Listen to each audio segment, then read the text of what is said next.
What up? What up? What up? How's everybody doing tonight? What up, Brendan, Malone, Michael, Scott, Anthony, John, Frank, JP, Dave, Jeremy, Darius? What up, guys? How's everybody's week been going? You guys, how's the fishing been for you guys, really? Fishing's been still kind of tough for me. It's been getting better though. This week I've caught like a couple bass. Last week I did catch that big snakehead. That one was pretty crazy though. It was like right in current. It was really low tide. That was when it was like kind of rough. I wasn't getting any bites for like bass. So what up, Carol? And I just tied on like the Evoke and tossed it in some current, because that's like one bait that I really like. It does very well in current. Like you can literally, I'm talking about like fast current. That bait, you can literally bring it through and it doesn't blow out. So that's kind of like the benefit of it. But I was just cranking it real fast, pausing it, and then literally out of nowhere the rod just started bending. I thought it was like a carp for a second because it was pulling really hard. And then all of a sudden it just took off, and I knew that it was a snakehead. And nah, Jeremy, I don't eat them. Actually, I kill them, but I don't eat them. I just kill them and then throw them back for the turtles. Sometimes if people are there and they might ask if they want it, I'll give it to them. But most of the time I just kill them. This camera light seems like dark, but yeah, and I was surprised, honestly, that I even landed that damn thing, because it bent one of the hooks out on the Evoke, and then only the other hook, the other treble was actually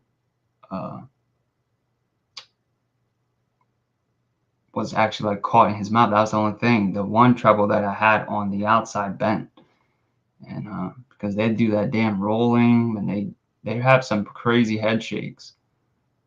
They're fun, you know.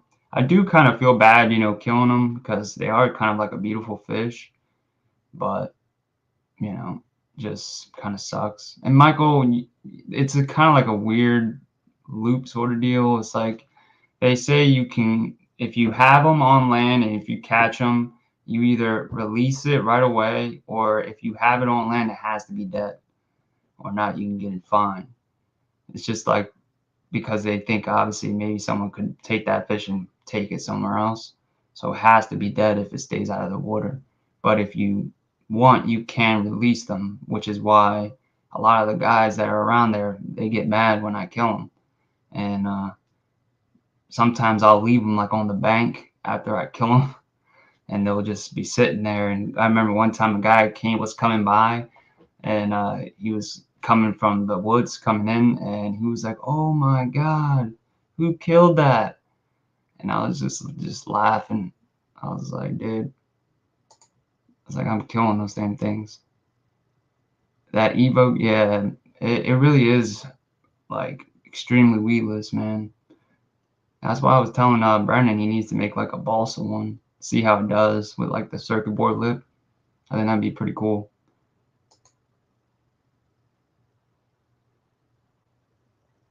Yeah, I don't get that. And then also, like Debo was kind of, and I also kind of read that up too as well, is that they have like these invasive fish bounty things they do in certain states, where if you catch like invasive species, you can kind of get paid for it. And there's people that make like $30,000-$40,000 a year just fishing for invasive species. There's one guy that made like 70,000, but he was fishing like every damn day. And but it's definitely possible to make a little bit of money. But I don't understand why they don't do that for snakeheads here, where it would probably at least make people want to actually get rid of them or kill them. And they spawn so damn much. They have so many babies that even if you kill a few, you're really not like completely getting rid of them. So they're always going to be there. You're just probably managing them, really just keeping them from overpopulating.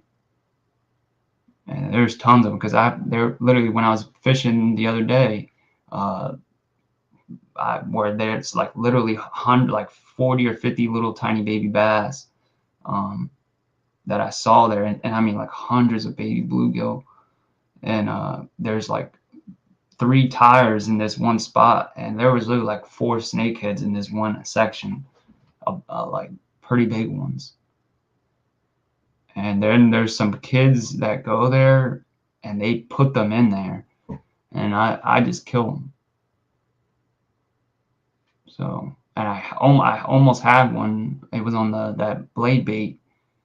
They kind of come off a little easy on that bait, but I had one and he came off. I was kind of pissed. Maybe, I don't know. I might. I would like one. They are nice. I like the shape. It's pretty cool. Yeah, those silver carp. Like I was kind of talking about that with on Ken's and Terry's, the Big Bass podcast.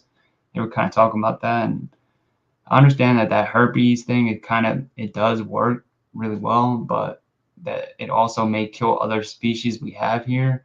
But in my opinion, it might be worth that risk, or that sort of kind of like, downfall of that. I think it might be worth that because, it actually just kills all those silver carp. And Australia is kind of experienced with that. And I think the main reason why they probably can get away with that is because they don't have those certain species that we have that probably kills them. So that's why they probably use that. And it makes sense though, and it definitely worked. So I think maybe if they can maybe do some alterations to that virus, maybe that they can maybe do that. But I'm not sure why they haven't been looking into that more. Sweet.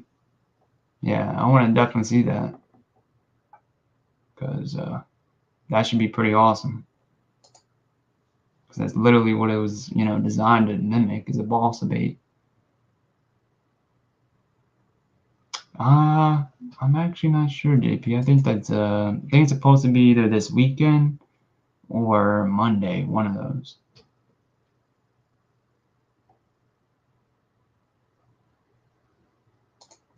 So it's like one of those. I was wondering why he made the shape like that. So it's like one of those old school, kind of like wake poppers. That's sick. I didn't know that. Now that makes me want to try it.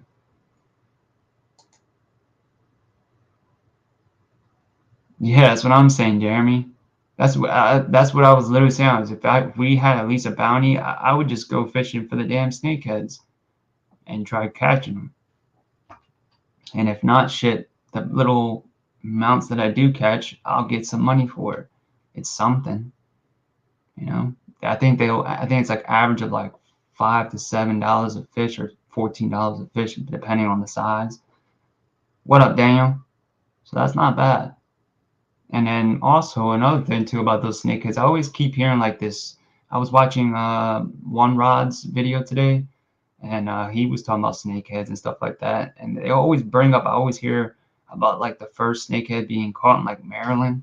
But I swear around that same time, I remember when I was pretty young, and I was seeing guys catching snakeheads out of like the Delaware around that same time. So if they were in Maryland first, how the hell were they already in the Delaware? So that's what I'm trying to think of. Like, that isn't, I think they were, already here for a while and people just didn't realize it.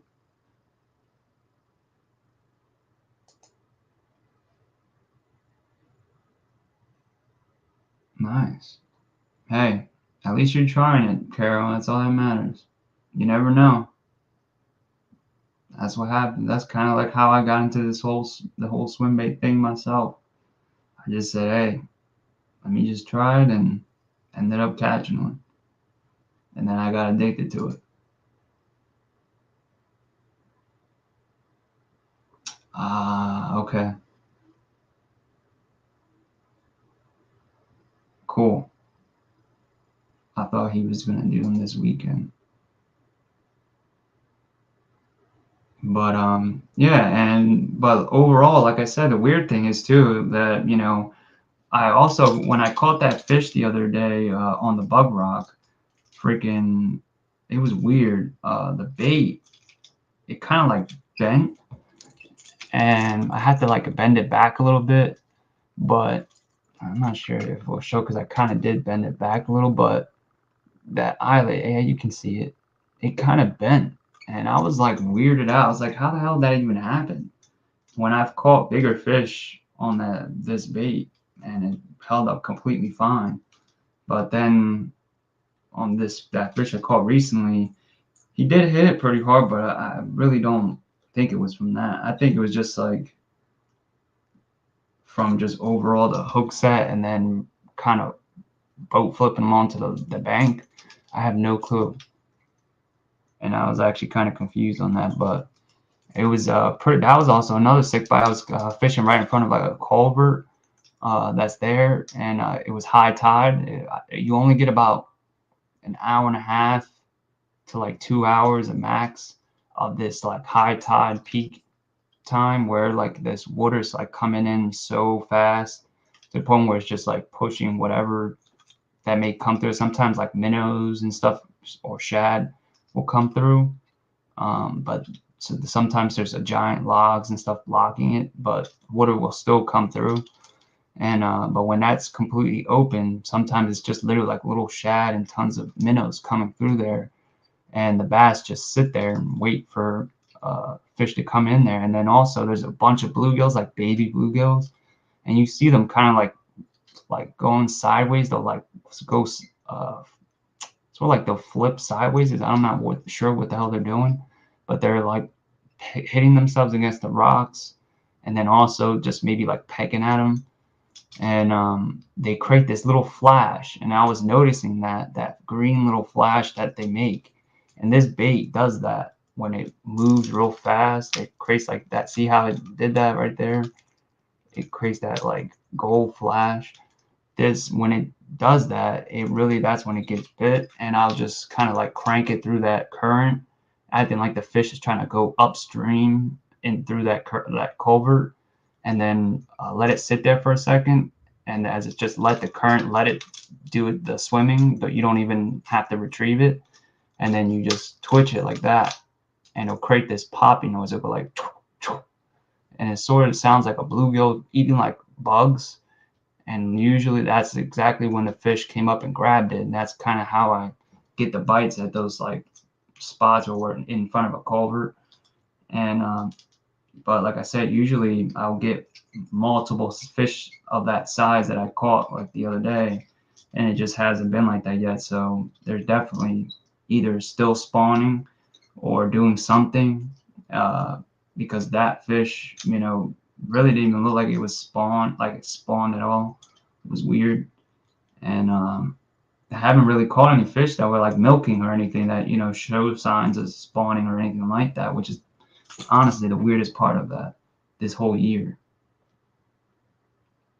And I think that's honestly what's been kind of throwing me off. Like I really didn't catch much bigger pre-spawn fish like I did last year, and then even when the water warmed up, I really didn't catch any fish that were like spawned out or, you know, have any signs of actual like spawn.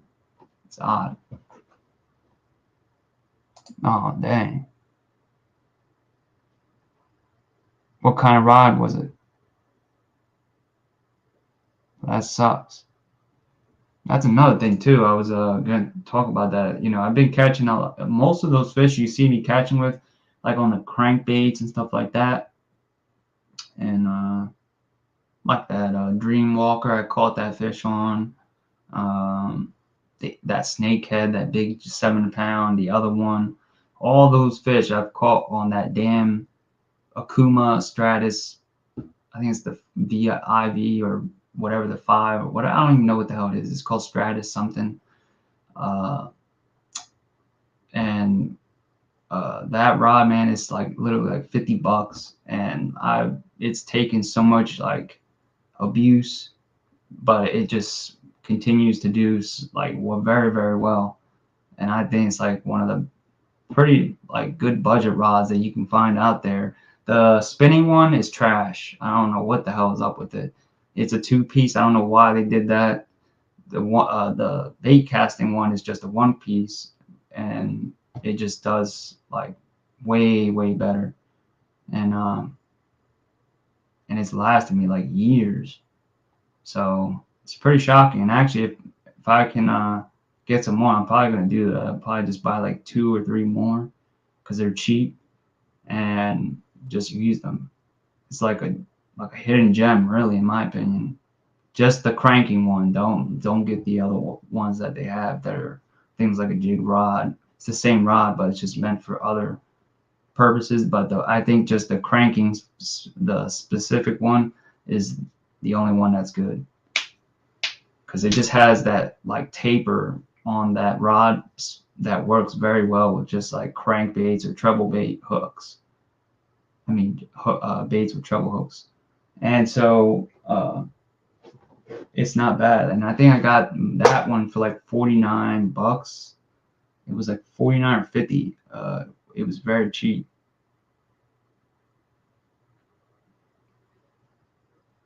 And I even caught that giant carp that, I caught as well. It was on that damn rod. I don't know how the hell it has not broken. Knock on wood. But it really is like shocking to me how the hell that rod is kept up, and the guides are like still like brand new. It's crazy. Those Shimano ones, yeah, I've heard they are pretty good, and they're good budget rod too. And but yeah, it's just nuts to me that it can handle all that. Sort of like how that Daiwa Regal reel is just cheap as hell, but literally just lasts for so long. It's like the best budget spinning reel, I think. Ah, damn, that sucks. Yeah, does it? Do they have a warranty for that? Because it should be covered for warranty if it broke just by a hook set or something, or you can just say it broke by a hook set. That's the kind of thing I like about the 13 fishing kind of oopsie program thing. They replace it if you technically didn't break it by fishing it, and they just replace it with like a fee. But and I was actually looking at those 13 fishing rods on Tackle Warehouse. They look pretty damn nice, the new ones. And I like my black Omen rod. That's another rod that even though I know 13's got some bad rap before, but those rods, man, is a pretty damn good rod. The only thing I had issues with recently was with the guides, but that was my fault. I ended up crushing like one of them, kind of like I think it was like I stepped on it and it bent it and caused it to like break off the rod. But I fixed the tip one as well. That one is like brand new, but the one on the all the way at the bottom I still gotta replace. They sent me a brand new one for free. I thought they were gonna like ask me or something for a couple bucks for the shipping or something, and they just sent it. They asked me for my address and just sent me 2 free guides. So that was kind of cool. You can do the same weight. Lots of noise. Yeah, that wood one you made, that was pretty sweet, man. I think Bob's gonna catch some nice fish with that, especially on like the rivers. If that's what he's like gonna use that for, that'll get bit. All right, so I know Frank. I'm not sure if he is. I think yeah, he was in here. I just haven't seen him type out anything yet. I saw Frank.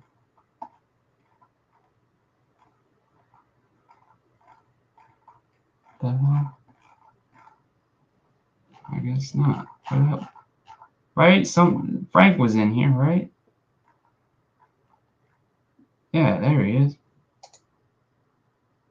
I knew someone was in my damn freaking hair.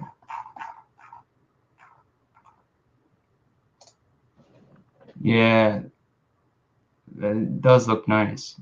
The reel and the rods look pretty nice. But the one I was looking at was the Muse. Somehow I have it in my other damn thing. I don't want to open it and lighten the computer. But it was the Muse. It was a couple of the new ones that the Tack Warehouse had added. I was looking at the cranking rod, the jig rod, and then something else.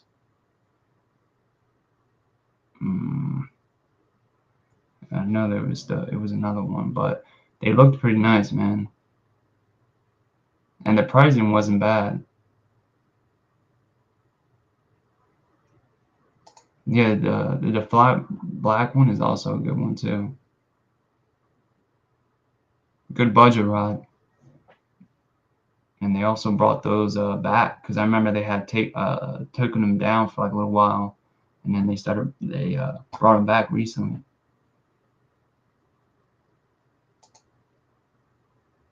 Yeah, I wanted to try those the SLX ones. I think the Hookup Tackle actually had one for sale. They were like $99, I think.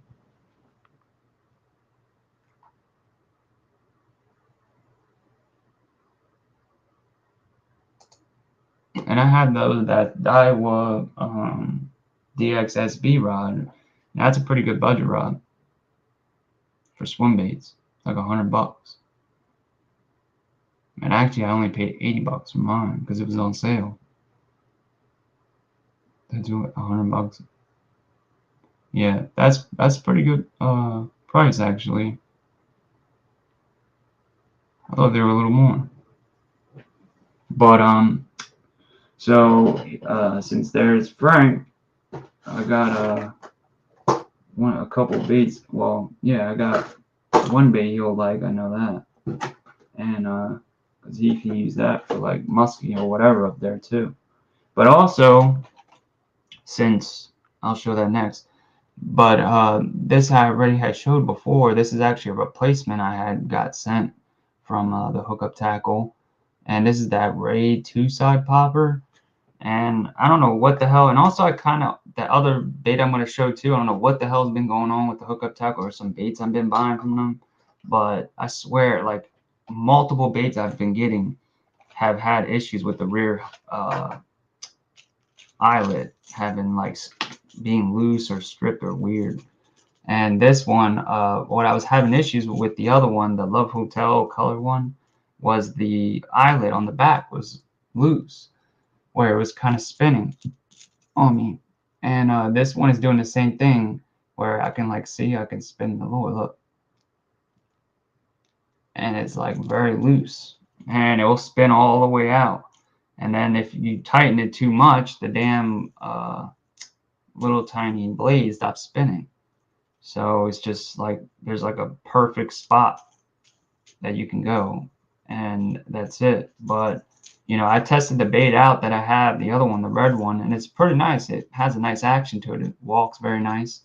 And then when you straight retrieve it, it has a nice little buzzing, like rattle noise. That sounds pretty nice. But I was kind of just disappointed in the fact that, you know, the hanger is kind of messed up. And then JP told me that he bought one and he checked his, and his has the same issue. I did message the Hookup and, you know, told them that, you know, that I've noticed that on the base that they sent me, and the two baits that they sent me had that issue. And then someone else that I know has that same issue, and that maybe there's a defect in that bait or whatever, and they just never got back to me. So maybe they know and they don't care, who knows. So, but I was kind of like disappointed in that. But you know, I'm just gonna glue it in and fix it that way. But you know, for the price of what that popper costs, that's kind of shitty. So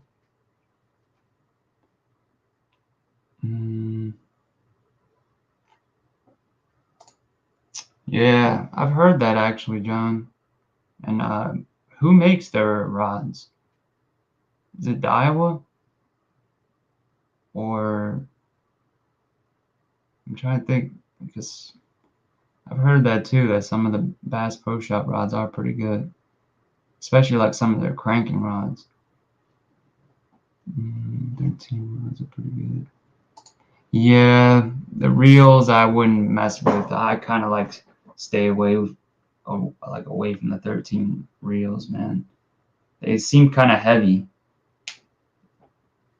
But the new G-Man one, though, that reel itself, I've heard good things about that specific model. That was like the one I've only heard good things about. But the rest are pretty heavy. But they are like kind of like strong. I just heard issues with the damn gearing, but the actual frame itself, they seem pretty like sturdy. Yeah, see, like I don't get that. Yeah, that's true.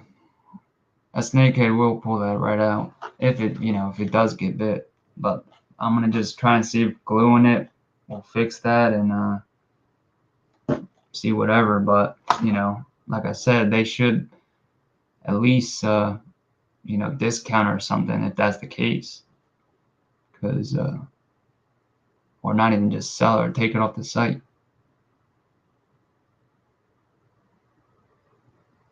And yeah, I don't know what the hell is up with that. Like they'll respond to certain things, or if you want to buy something, but if you just want to tell them something about customer service or their own product, they don't care.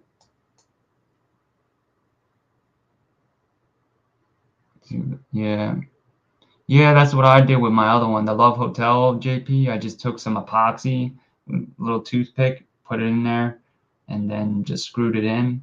It kind of made it a little bit tighter to where I didn't want to move. But I'm gonna take it back out and use crazy glue instead. You know, that should help.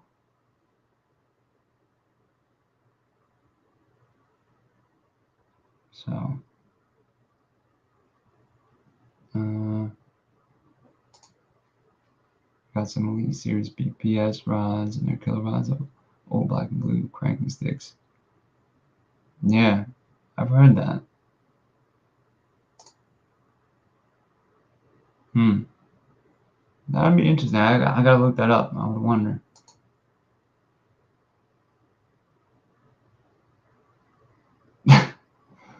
That might be just my internet or something. I don't know. I might be the one lagging, not you, because my internet's all messed up.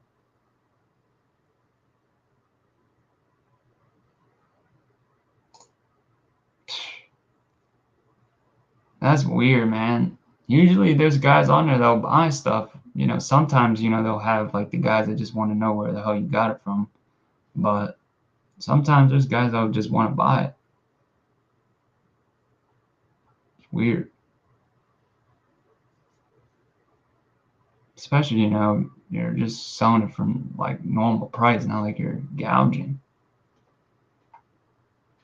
So that's odd. But the next bait, I know this is the one that I said Frank's gonna like. But this is probably the biggest damn whopper plopper bait I've ever like bought.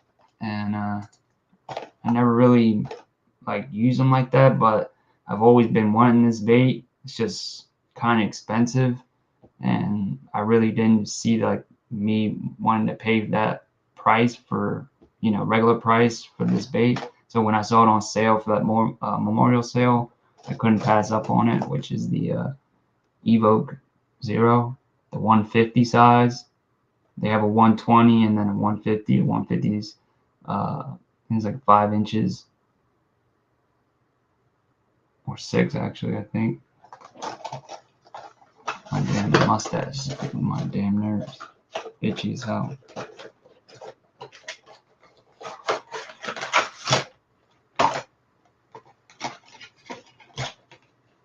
But it's a pretty damn big bait. The packaging's pretty sick. But it's a pretty damn large bait. Let me get it to focus. There we go. And I got it in the scum perch pattern. It's got that pink little dot on the head tracer. And then it's got like a silver flake belly. It looks pretty sick. And then from the bottom, if you actually look from the bottom, it has a perfect gill profile. Like that looks just like a gill from underneath. So that should definitely, you know, be good for like those bass that are probably eating on bluegill. And it comes with that nice, you know, Ryugi quad hook with the swiveling built into the actual hook. It also has a swivel front piece, or the hanger on the front, the nose. It's built in, and it has a soldered ring on that. It's not a split ring. And then also the tail, and this was the other bait I was saying, I had like, it was a little loose, but honestly I forgot that this bait you can unscrew it and replace the blade. So maybe that's probably why that wasn't like that. But it allowed me to tighten, so it wasn't like stripped. So like I said, it has this big metal blade. It's an aluminum blade, and it's a pretty big prop. Like I was looking at it compared to my like other like 110 size. It's not like the other big giant whopper plopper size. That would be like a more fair comparison. But for being, you know, more kind of like lower profile, sort of say, it's not like a plastic bulkiness of like, you know, you have the whopper plopper here with that, you know, plastic on the back. It's more of, you know, you got that metal, but it's actually a pretty big like look how much bigger. So that's gonna make a lot more of a commotion and presence than this will. And another thing too is that what I've noticed about this bait is, unlike the whopper plopper, it doesn't just float on top of the water like this does. This stays pretty high in the water column, whereas, you know, this bait, the Evoke, almost damn near half of the bait goes underwater. So it's going to have a lot less of a plop sort of noise. It's going to have more like a swishing noise, and it's supposed to push more water, and that was like the whole concept behind that. And so like I said, about pretty much from like here, like where this kind of like the tracer is kind of at, like from, it's kind of hard to show it, but like from here like down is where the bait's like underwater. So it's pretty nice. And I'm gonna show you guys actually a little video from this channel that I like. That it's a pretty good channel, and it shows a lot of JDM baits, like the swim test of them. Let me show you. And it's a pretty nice, like I said, it's a lot different than just like a wild plopper. So there is definitely a difference in this bait, you know, you're gonna get. And this is just a 120 size, so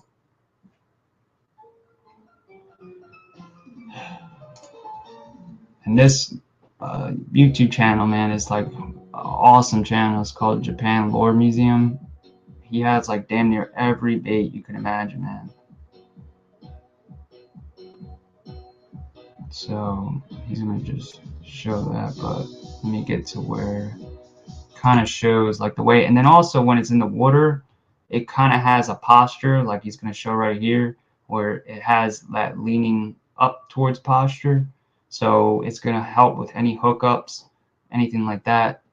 So you'll definitely have a good hookup ratio on that. And it's very buoyant because that body is pretty damn big, and that's just the 120. So that's going to be extremely buoyant.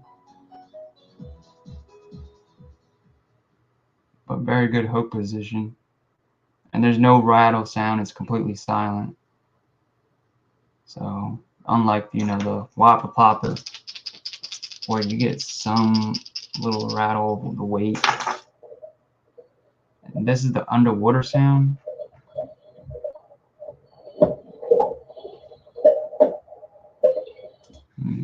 Rewind that.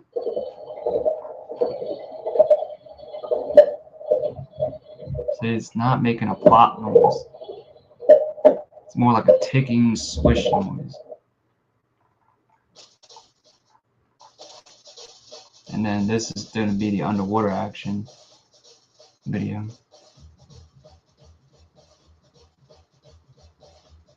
And you can burn this bait super quick, and it's pretty nice. Like the blade just spins very fast.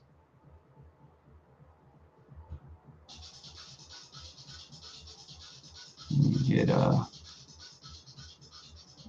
underwater so you can kind of see the way that no, please don't do a commercial. Thank God.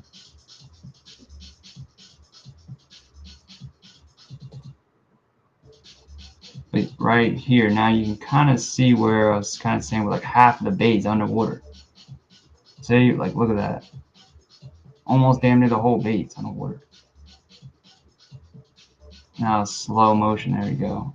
See? It's almost all underneath. Except for that very top part of the bait. And you can see that turbulence it's creating with that blade. Like a little motor prop. Let me see if I can increase the.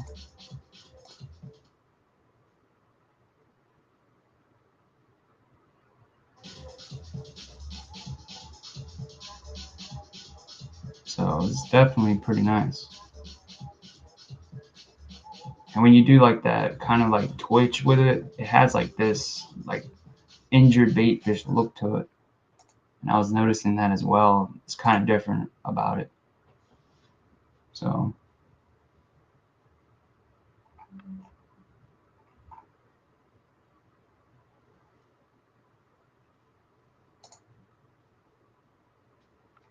yeah, that's what I was actually looking at too, Jeremy, when I was messing with it. But there's this clasp here. It's like a little tiny piece here, and it's supposed to keep the hook from wanting to rest too far down, like into where the blade is at. And then also the way that this blade spins, it's supposed to just kick the hook out the way, sort of. And because this blade actually spins the opposite direction that the whopper plopper does, the whopper plopper spins counterclockwise, and this is spinning clockwise. So, and if you can see right here, if the hook does lean too far, see how it kind of came out on its own, but if the hook is leaning too far, it does grab that blade right there, and it doesn't want to come like forward, it'll grab it. But the way that the bait is kind of positioned and the way that it's balanced, when it lands in the water, it just kind of stays like that. So it's always kind of away from the hook. And then once it starts moving, it stays pretty straight up.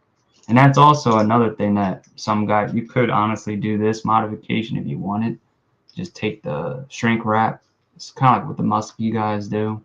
And they just put it on their the end. Sort of the same thing with the smaller one too.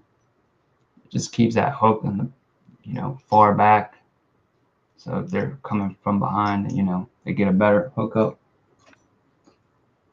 But you could do that technically too, and that would work pretty well too with that collet there. It would fit perfectly with like a, what's it called, shrink wrap tube, and it would just keep that nice and straight like that. But then it would be like that, which I mean that would work, because then you really have, you know, this front swivel. So even if they're thrashing or whatever, you have that to depend on. And then if they hit this one, you got all that.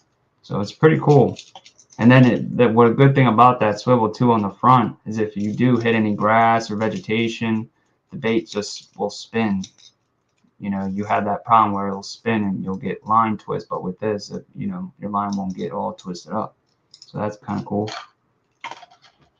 So but definitely a an expensive bait that, like I said, if it wasn't on sale, I probably wouldn't have got it.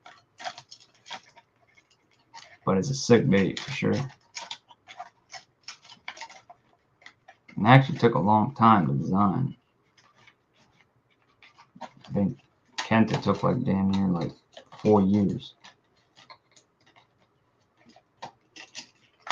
But he does that with a lot of his baits that he designs early. I'll put this to the side.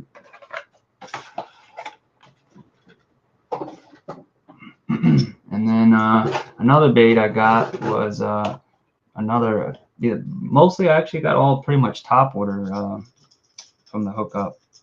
This order. God damn, hook my pants. But I got mainly top order all this Hookup tackle order, and I got another of the Z crawls.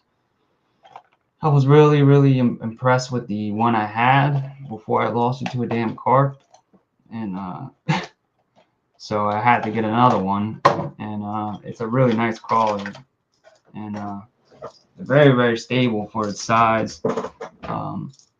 It has like a little popping mouth on it, I've showed before, and the wings are definitely positioned a little bit differently, so it has a little bit different of a crawl compared to like the other baits that I've showed that are crawlers. It's not really meant to go like super slow. Like you can go slow with this bait, like if you want, and it'll work like perfectly fine. It's extremely stable, like I was saying. But you can also burn this as well, which is kind of cool. It's very like true. It doesn't really have issues, and it casts really well for its size too, because it's actually a pretty heavy bait for, you know, not being big. It's 19 grams.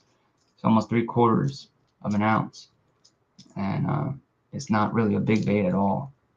It's like, you know, 3-inch bait, and it really was nice. And like I said, it had a different sound. It didn't have that kind of like loud bloop sound that the crawlers make usually. It had more like a swishing sound, and it's silent too, so completely silent, has no like rattle noise or anything like that, which I like. And most crawlers, besides the Pompadour, which that's the only thing I don't like about the Pompadour, is that it makes noise. You got that rattle in there, and I don't like that. But this one here, and this is actually a little heavier than the Pompadour, and it feels like a little bit more like solid, like whatever plastic they're using feels like a lot more like dense.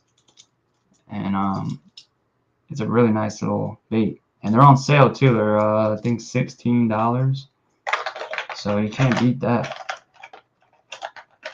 And this color is pretty sick because you can see it from far away.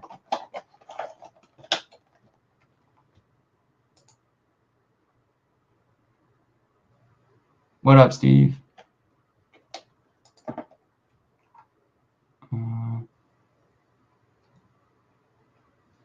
Yeah, that's the 150 Brandon that I just showed. The packaging here. 150. It's I'll show you the length in inches. I'll just measure right now. Let's see. It's close to 6 inches. It's 5 inches and like 3/4. Yeah, it's 5 inches and 3/4. And so it's definitely a big bait. Like my hands is like 8 inches, and that's like almost the size of my hand. And that's pretty big for a wop flopper style bait. That's like literally like the size of the musky one for the regular wop flopper. So that is the Adusta one. And then this one I couldn't pass up. There's another crawler. Is the Raid Dodge, the regular small one, not the big one, but in the salamander color, man. That is a sick color. I don't have a red, like a full red top or like that. Besides like a red head, I guess, but not fully red like this. I think it's sick. especially for like shallow water. You know that I mainly fish in here. I'll put a hole.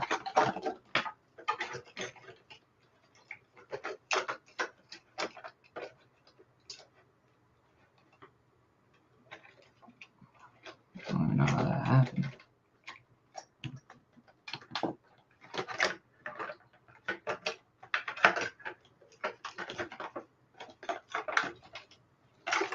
How the hell?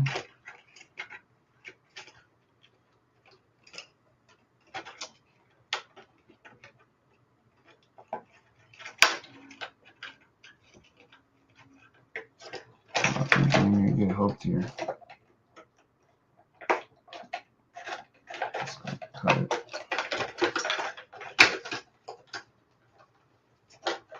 Jesus. And so, like I was saying, this color here is called salamander. And it's just a red, like fire tiger color, or a fire tiger pattern, just with a red. And it's pretty dope. It's got that nice marabou hooks. You know that this will have that glow look in it when it's actually like in some like tinted water or whatever. That's sort of like that pink, or what's it called, phthalate. So this is definitely gonna get bit.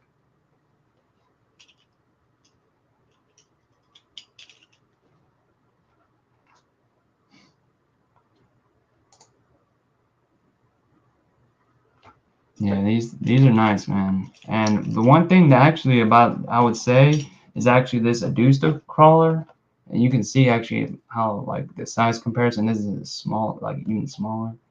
But this here is actually more stable than the Dodge. Now the Dodge is more meant to be like a slower sort of kind of crawler, sort of like you'll see it. This is literally like probably like the way you want that bait moving. You don't want it going like any faster. And but this Sedusa, you can go like pretty quick with it, and it doesn't want to blow out. Versus this one, it will. And then also these, sometimes the wing will kind of get stuck on one side a little bit, and you just kind of like pop it, and then you just start crawling it. This one, I didn't have to do that at all, which I liked as well. And that's why I said I kind of had to get another one. And also another thing too is that sometimes this bait, if you cast it or whatever, you're like casting it really hard, it will sometimes kind of like land like that, and then once you start retrieving, it kind of like flips over. This bait didn't do that as well neither.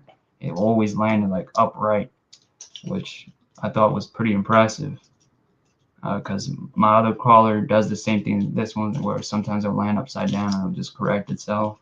But I think that was pretty cool for the bait of this price, that it was that well, you know, tuned and didn't have any issues with it.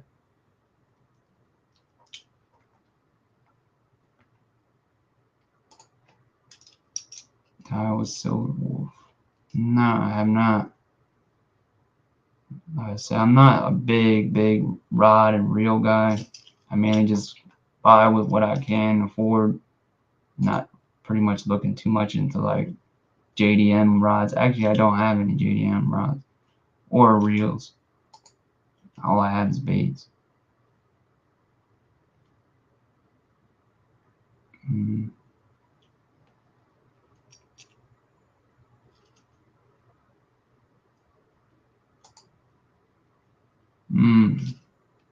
So is it just for like their line?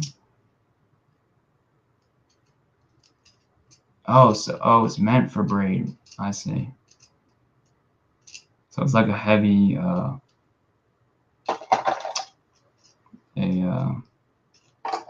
heavy cover type reel. Like I'm trying to think of the word. I can't even think of it right now. Power fishing reel. Yeah, I don't think so neither. Like some look awesome, like, looks wise, but I don't think they're, that much different. Like I said, I caught all these fish that, I would think that I would break my rod or whatever the hell on some $50 rod that, I don't really think, as long as it's actually getting the job done and working, I don't care. But that damn Nori's cranking rod that the Hookup got recently, that shit looked amazing. I cannot lie. I was like, dude, if I could buy that, I would buy one. It was sick.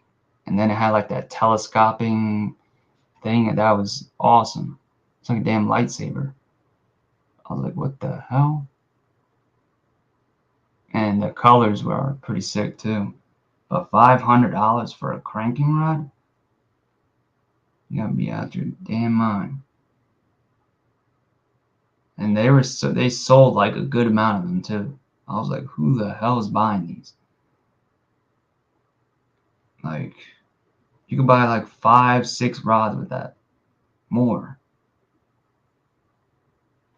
It's crazy.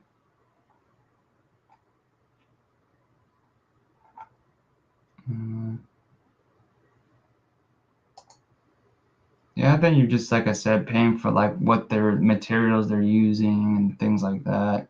And then you also gotta realize they're charging also for it coming over here, because I know those Norris rods are not $500 in Japan. I bet you they're like $250 or $300 or at most. It's just that they charge that much more over here for them. It's annoying, because I've noticed that the damn rods are like double the price. Because I remember seeing like the hide up rods, or yeah, I think it was hide up, and because they make rods as well, and I saw the price over there, and they were like, pretty decent price, and then over here they're like $400, and I was like, what the hell?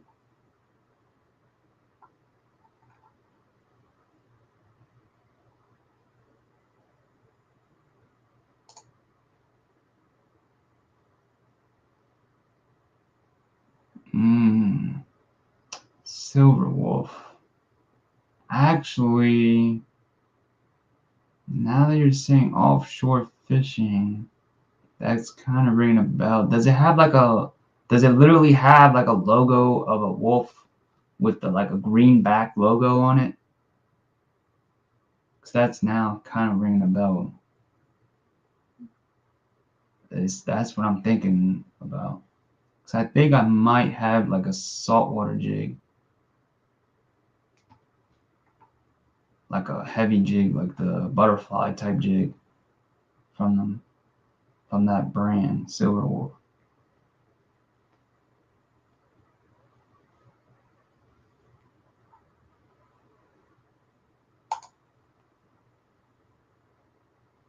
Or is it a claw mark like logo?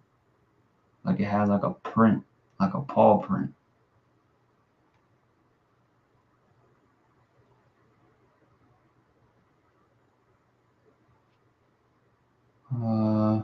Which one, Brandon? I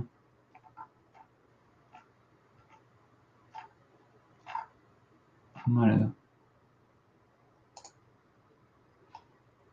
Oh, any calls do you recommend? Maybe. I haven't really used the Monkas. So, but I've heard pretty much always a lot of good things about them, so I'm sure you can't go wrong with them. I mean, Toxic Baits, collabed with them, so I can't say that it probably is not a good bait. They're most likely probably a really good bait. The Gangcraft one is pretty nice. The jointed one, it's a little bit bigger. There's another one by what's it called? What's the name?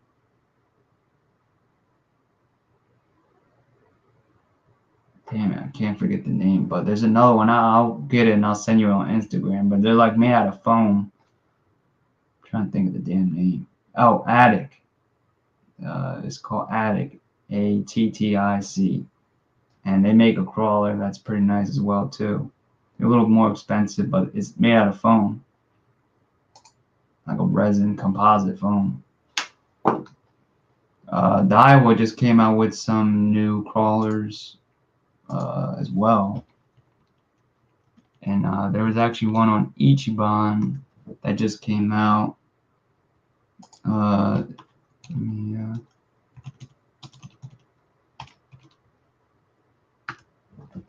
There's it was, I think, from Signal. It's called, I think, the Lizard Crawler. And that one looks pretty good. They sold out really fast. So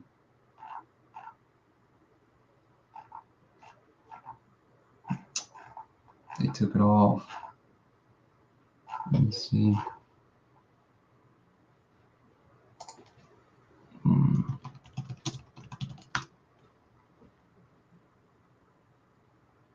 Yeah, they took it off already. But they definitely had a couple of them. They had those new Mega Bass eye slides and shit.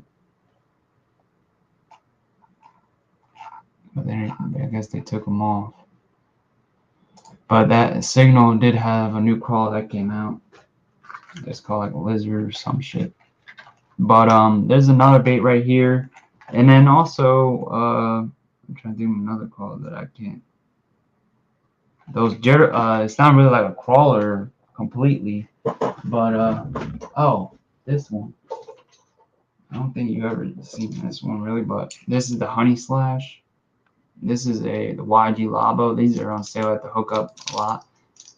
This bait actually is meant also allows you to burn it really fast. Like once it's actually like upright, it pretty much will burn pretty quick. And it has these little posts inside the right there. You can kind of see them, and it hits on the wings and it makes like a ticking noise when it's actually moving. So it's pretty unique. The shape is really interesting, and it has that flat front nose, and kind of like I was telling you, that the crawlers that that you can burn or you can go faster have a flatter nose to them, so that when you do go faster, it grabs water and doesn't cause the bait to rise too far out the water and just kind of like roll. So the same thing with that Adusta, has like a flat cupped mouth, and it allows that bait to grab water. So when it's going faster, it kind of causes the bait to want to go down a little bit and allow the bait to not blow out. But that's why the Dodge and other baits that are kind of like more pointy don't do that well when you're burning them, crawler wise.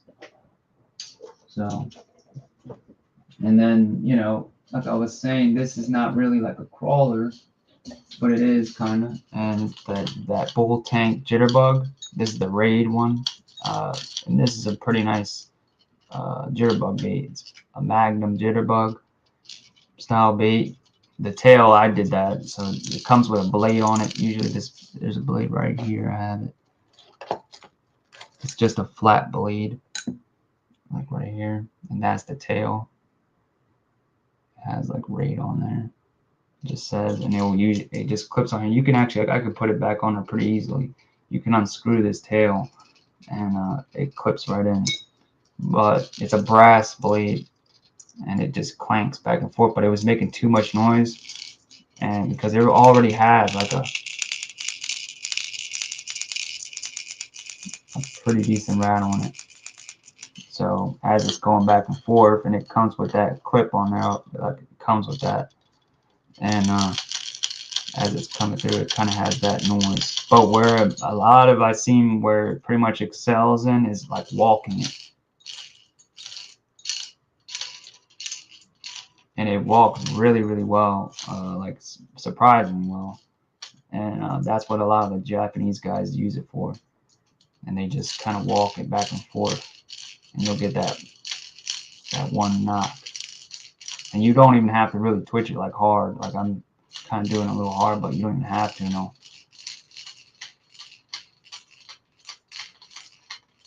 can kind of hear that like knock it gets. It's pretty nice. And this color here is hard to find though. It's one of the sickest colors they got in it, but they have pretty good amount of colors that they sell in that. And a lot of guys like them. A lot of the big guys like those because it's actually kind of like a swim bait in a way.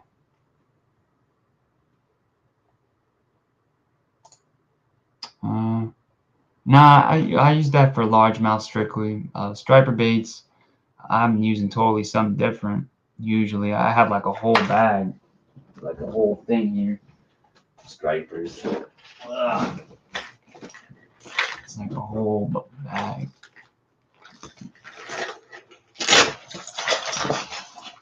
Like that. And so I like this wrap. It's pretty sick. And then that mackerel. I've always wondered why I never see guys try this mackerel, the Savage Gear mackerel for freshwater. It's just like a big twitch bait, but it's pretty damn nice, man. Like, it's pretty sick. Actually, I can show you guys.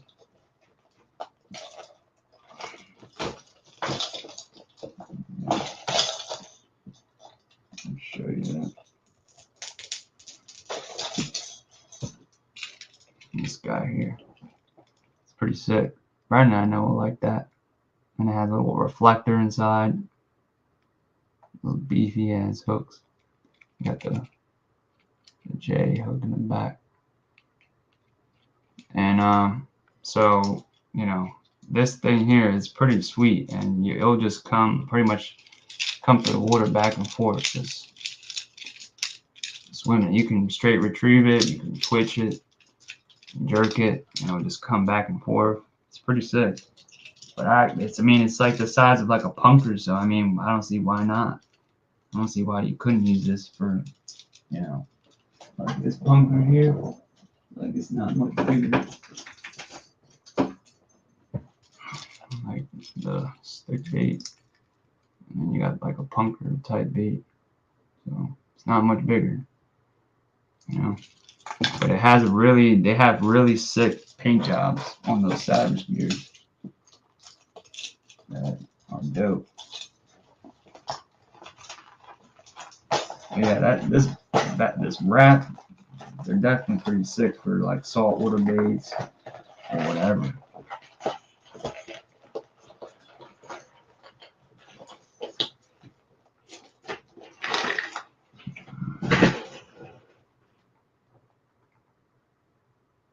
Ah, okay. Yeah, I might know what you're talking about now. That's interesting. That's funny. I think, yeah, I might have one of their deep jigs, like deep offshore jigs. What up, Tom? It's all right. And but yeah,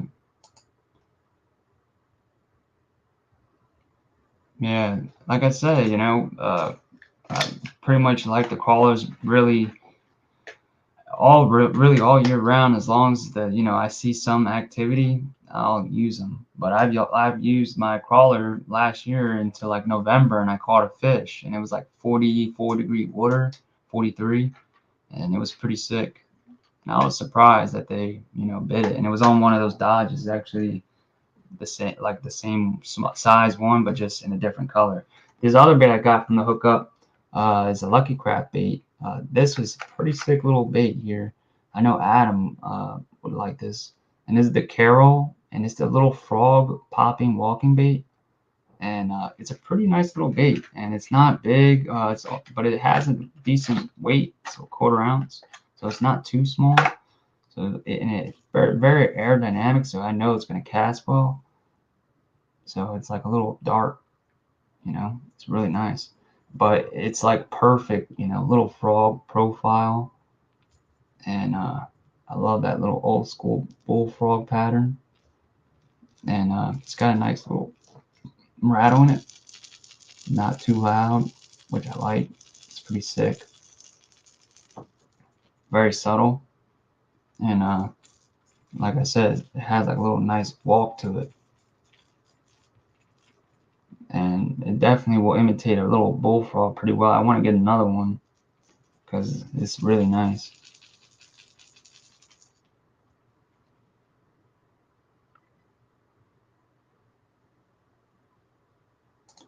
The crawlers, the hookup's pretty good. Like I've heard a couple guys that question, like, Hella Bass was thinking that, sometimes the wings will get in the way, but really that's not how I've mainly gotten my bites on my crawler baits. It's mainly like they come from the back of them, or they come from underneath and kind of like T-bone them. They're not really head kind of hitting them. They're not coming like sometimes like a swim bait where they're kind of coming from the front. And they really don't do that. Really, I've never had that happen. But like I said, I've gotten pretty good hookup on them where sometimes I'll get both hooks, where the one is like sort of near like the tongue area, and then the front one is near on the lip. And then other times where it'll come like I said, T-bone them, where both like kind of hooks are like on the side, each side of the like cheek or the edge of their corners of their mouths. So they're pretty good. And like I said, mainly you just, when you kind of get in that crawler bite, you'll just kind of see them come up and grab it. You just wait to see like your rod sort of like bend down, and that's when you just kind of reel down and just reel as quick as you can and slightly sweep that rod and you're good. But I usually wait till I feel that rod starting to bend to actually give it a little bit of a sweep. And then I just grind them in. I don't let them give them any sort of time to play around or any of that. That's honestly the biggest question, Michael. I've asked my fucking self all the time. I don't understand it. It literally supposedly has tons of smallmouth, but not on the Jersey side, unless you go all the way up to like North Jersey. But down here in South Jersey, there's no. I fish literally the Delaware almost every time I'm going out. All those pictures you see of that spot I fish with, it's like a train tracks. That's the Delaware, and that would be like, it looked like probably an awesome place for smallmouth, but I've never caught a smallmouth there. Fishing 14 years, not once. And I thought I saw one last year, but that's it. I've never actually caught one. And like I said, I would think that there's, a lot more than that. And supposedly, there is, but it's more or less on the PA side and the Philly side that they're at. And I'm not sure why that is or what's that reasoning, but I'm thinking it has to do either with the water quality or the salinity, something is keeping them from over here. So I'm not sure. But that is, like I said, a good question, and literally something I've always asked myself, like, why haven't I ever caught one out of here? I'm going out tomorrow, not today.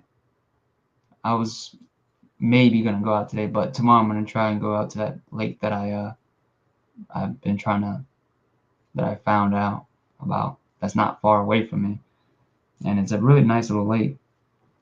Like I said, I thought it was private for so long that, it was, I've never went there.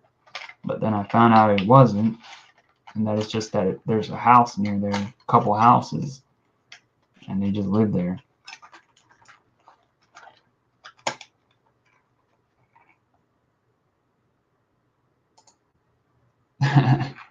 Yeah, it's a sweet little bait, man. I'm gonna use it. I'm breaking it out the next time, because I've been doing pretty well on my small little top. Where's that Kwayu, that Dog X, man?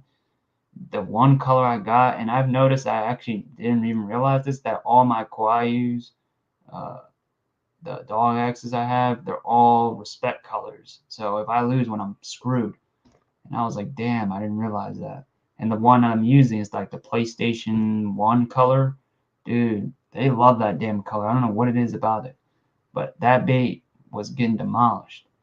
That's when I was using that Dreamwalker, and they were kind of like not biting at it really. And then I switched to that Dog X Kwayu, man, and I started catching like tons of little tiny bass. They were like, like that big. But I know if there was probably a bigger fish around, they would probably hit it. And then that fish that I caught on the Dreamwalker was literally like 4 feet from my feet. I was just walking it. I knew that I saw this fish. He missed my crankbait.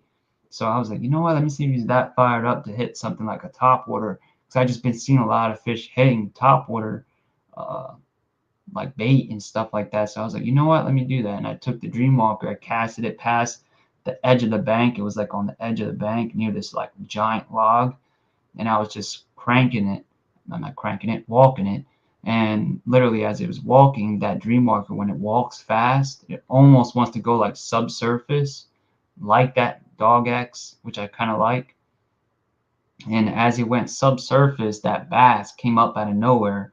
And then I twisted it like 2 more times and then paused it. And all of a sudden, it just came up, boom, and just took it, man. It was awesome. And he put up a good fight, too. But it was just like surprising. He just came up out of nowhere like that. And it was literally like I said, like 4 feet in front of me, or 5 feet. And I thought I was gonna lose him because I didn't really have that good of like a angle when it was that close. But I knew that, you know, once I got him on there, it was gonna be good because I have those what's it called? Triple grips on them. I put the Gami number 4s on there with the I think I do. Do I have double split ring on there? I don't think so. Yeah, I don't have the double split ring. I just have one.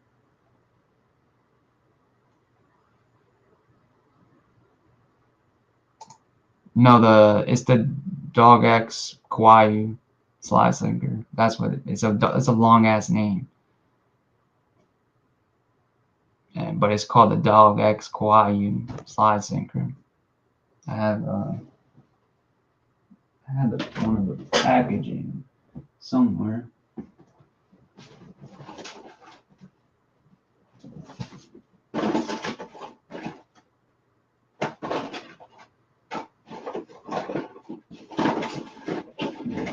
I don't have it here. But yeah, they're called the Dog X Kawaii. And that bait, like I said, man, it's one of my favorite little finesse walking baits. It literally just catches fish like I've never seen in a little tiny walking bait. And it sinks on one of the paws, so if you want, you can just let it sink there, and it just catches schooling fish like crazy. And that's what I was mainly doing was, fishing for these little tiny bass that were schooling up by the current. And the other thing I got was some of that Ultra GTR nylon line here. This is from Applaud. I wanted to get size for cranking because I didn't have it. I have one for like swim baits because I've kind of been using that for strictly swim baits. The 20 and the 25 pound I have. And this stuff is some like really amazing stuff. The whole concept behind what they designed this line is to have a mono that they designed to have more abrasion resistance than fluoro, but still be a mono type line or nylon. And it's also extremely thin. Like this 16 pound is equivalent to P-Line's 8 pound. It's actually like in between 8 and 10 pound, so which is pretty nuts. But like I said, it's still supposed to have like a really great abrasion resistance, and I've noticed that when I've been using it for the swim baits, that's kind of why I got it, was to have like a thin diameter line but also have a lot of abrasion resistance. So they're 20 pound and 25 pound is like the same size as like other people's 17 or 16 pound. It's like crazy.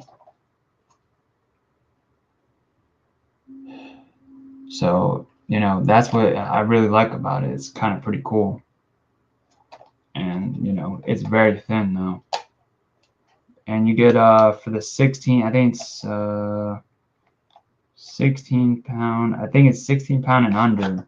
You get 100 meters, and then anything above that, or I think it's 18 pound and up, you get 75. Let me see. Oh no, for 20-pound, you still get 100 meters. It's the 25-pound that you get 75. So, and like I said, I've liked this. I've used it for the past like a year and a half so far, and I haven't had really any issues with it. No break-offs on fish catches or anything like that. And I've also had times where it literally got like tons of abrasion on the line, and I didn't realize it. And I caught like I think it was like a snakehead or a big bass off one of my swim baits. And I was like, holy shit, I didn't realize that it was that bad. And I could have lost a fish or my bait, and I didn't. So I was pretty impressed with that. And it's made in Japan. It's not made anywhere like any other place. There is this other line though I do want to try, and I actually saw the Depths owner. He was using it, and I was kind of like peeking that. I was like, what? Why is he using that? And he just was kind of like showing it, but he was using it, and it's called like Floriform or something like that, and you can get it on Amazon. And I was pretty surprised by that. And it's actually a made in Japan line, and it's not that price. It's like $20, but you get like almost like 300 yards. And I was like, holy hell. And it was like pretty nice fluoro, and he was using it for the swim baits. So I was like, interesting. So I really want to try some. I wish I had the name. Damn it.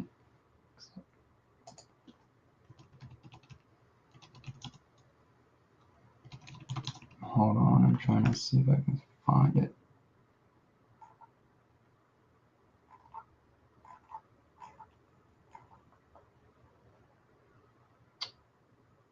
Damn it.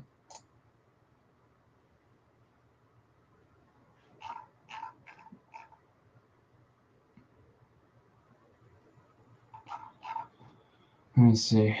I'm gonna go to my Amazon because I had it on my Amazon.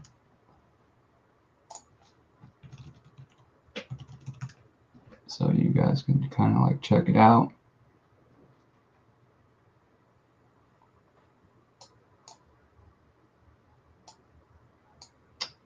Come on.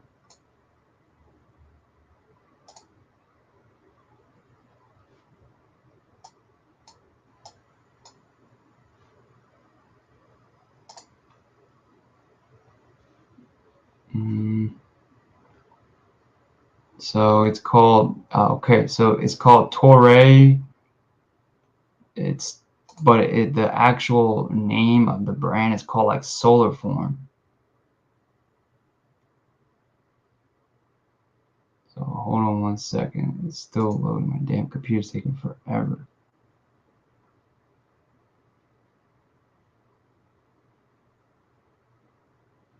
And like I said, you can get it on Amazon. So it's Solarome. It's Solaroam.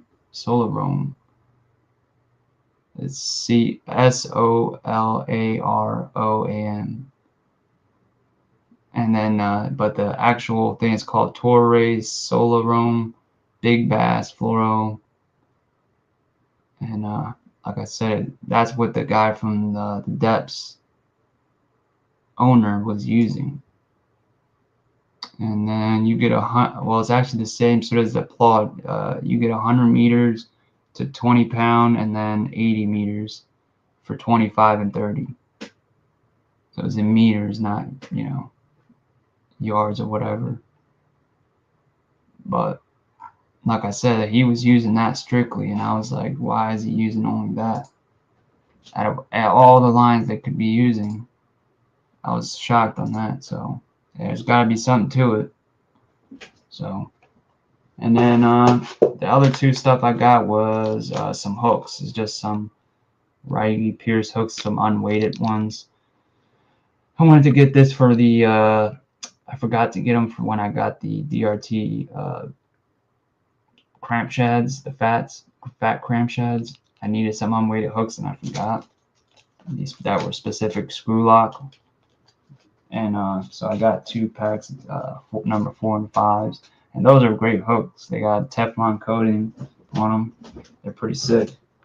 And then I got all this box here, the hideout thing here.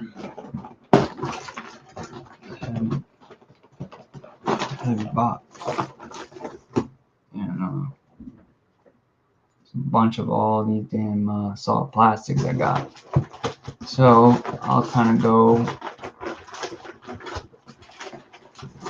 with the small stuff first.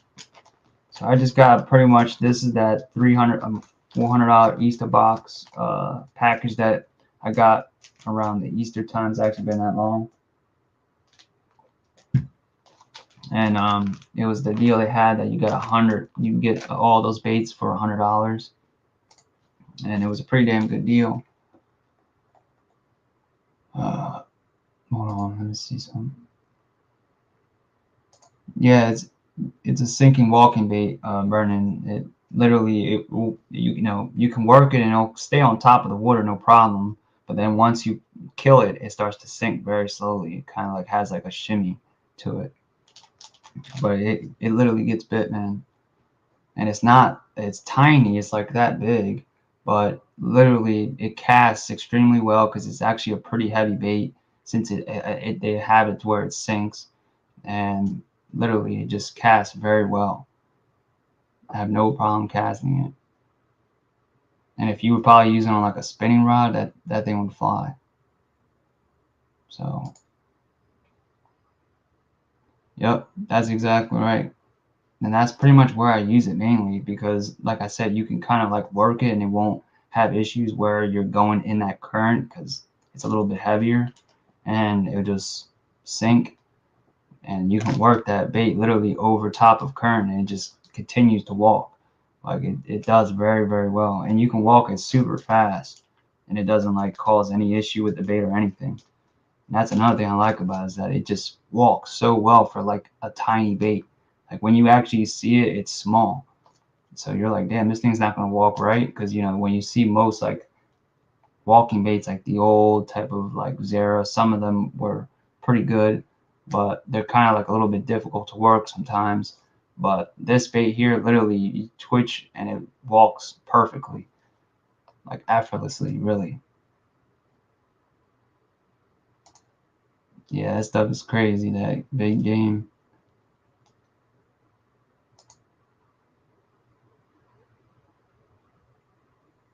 Yeah, the plot is great, man. I was pretty surprised on it too when I got, because I really didn't, know about too much about it. And I was like, you know what, this actually looks pretty nice. And I just went with it, and it ended up being a really nice line. I think it was somebody from Japan I was seeing using it. And actually a lot of guys from Japan use it, like a lot. A lot of the YouTubers that are from Japan, they use that Apollo GTR for like all their swim baits. So it's some nice stuff. And it's, like I said, super thin.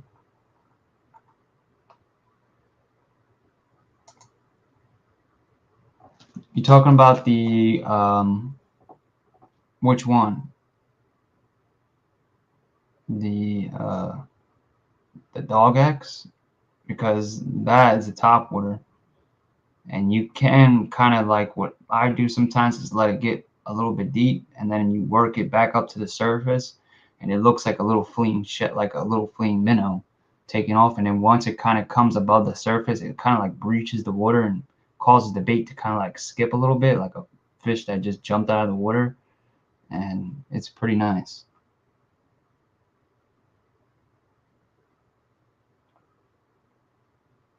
Nah, I have not actually. I don't really use fluorocarbon for my cranking. I'm mainly a mono sort of guy. Mono or nylon or co-poly. Really co-poly, but it's really mono, but just different type. But that's what I like to use.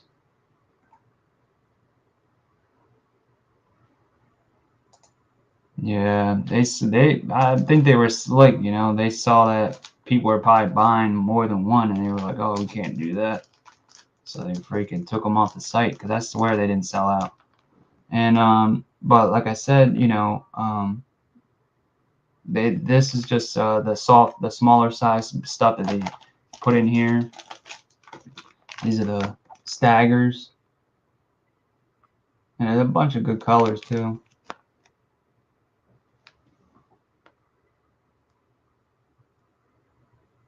It's like green. What is that? And all these are made in Japan, which is pretty cool. I like that. The only thing I don't like is that some of the other ones aren't, which is weird. The blue packaging and the anything in the blue packaging is made in Japan, while the other stuff that's inside their regular, like the stagger packaging, that's made in China, which I don't understand that. And this is another one. And I'm kind of trying to stay away from like baits that are like Japanese but then made in China. I'm not doing that. I'm trying to stay away from that.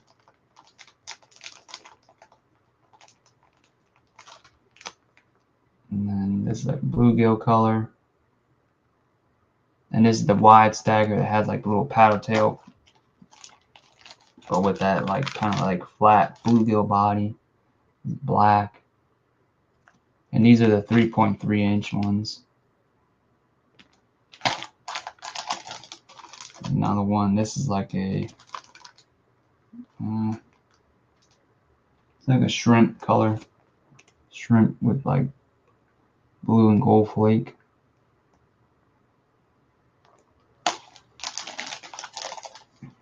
This is another one, a bluegill,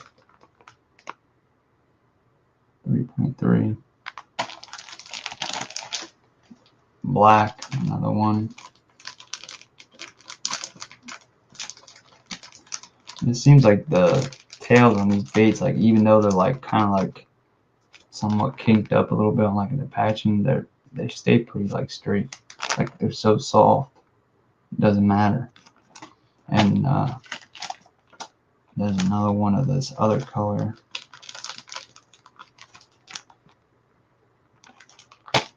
And then these are the wide twin tails, but these are like the tiny guys. These are only 2.7 inch. And these are like a twin grub body type bait.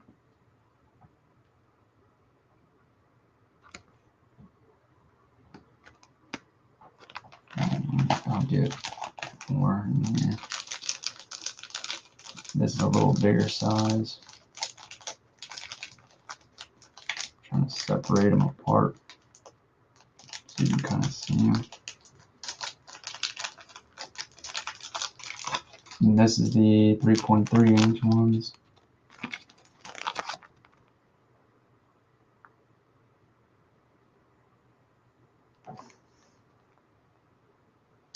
Oh, is that one that's not?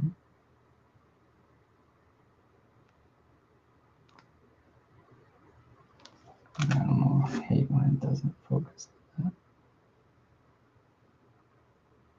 on. Whatever. And then this is like a, I think the color. It's not like a Christmas color. I'm trying to think of the color. I can't. Like a perch, I guess, or something like that. Twin tail. This is just a smaller one of that color. Another one, smaller one as well. This one is the 2.7. It's like a smoke blue flake. And then this one here is like a green pumpkin blue flake. And there's another 2 point something size, 2.2. 2.7, I mean. You can see it says made in Japan on the corner. So that's the blue packaging, and then the rest is the like the kind of the I don't know what you would call this type of bag, but it's like a non-flat packaging. It's like a pouch. But these here, this is the wide stagger, and it's a pretty sick color here. It's like a peach sherbet color with some holographic plate. There's another one. There's the wide as well, like a green pumpkin, or not a green pumpkin, a brownish with like blue and gold flake.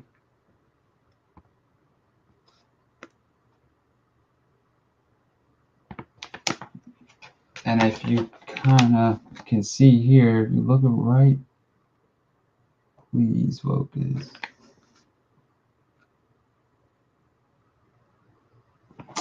Come on.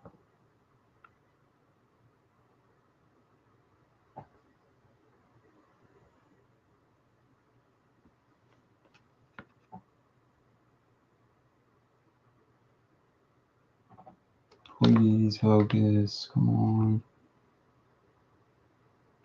Maybe I'll do it on the next one. I'll just show you.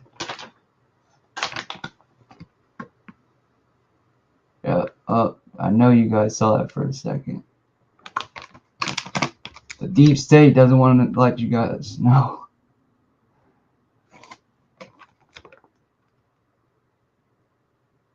Jesus Christ. Did it for a second and then it stopped. This is just a regular standard stagger. This is like a smoked blue flake.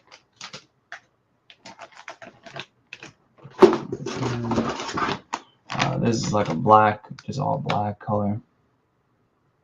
Alright, please stay. And of course it works on the one that's black that hides the name. But you can see it right there. It says made in China. Right in the corner.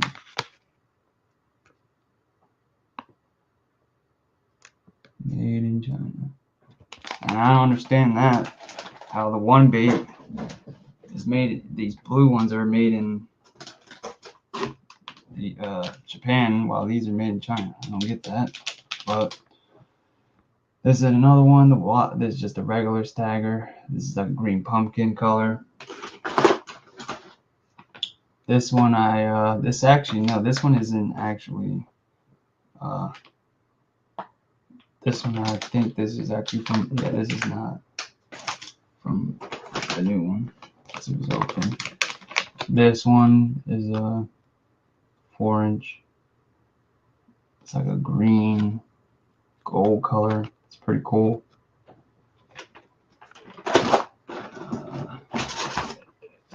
Another wide stagger. This is like a green pumpkin. Yeah, it's a green pumpkin with blue and gold flake. And these are all pretty they're pretty good baits here. And then this is also another one I had open. This is not from here. So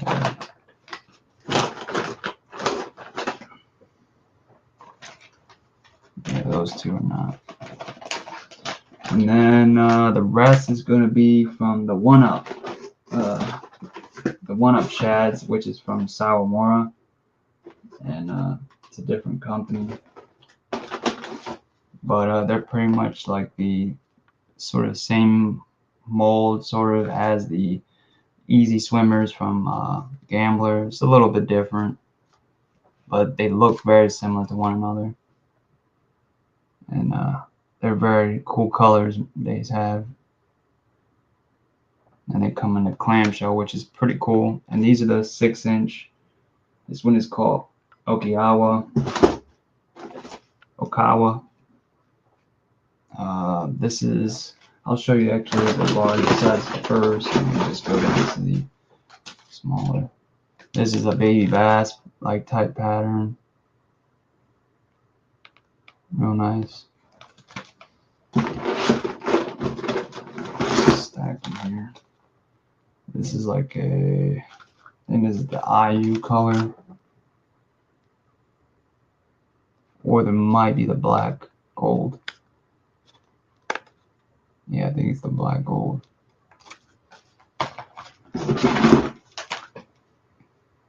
This one is called Autumn Sweetfish. It's a pretty sick color. It's got like this swirl of really fine glitter in there. It's pretty dope.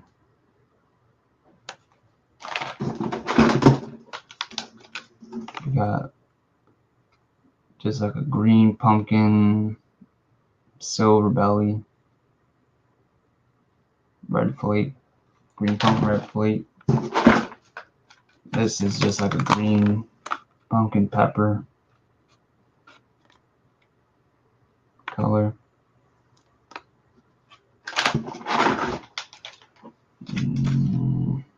This is definitely a golden like shiner color.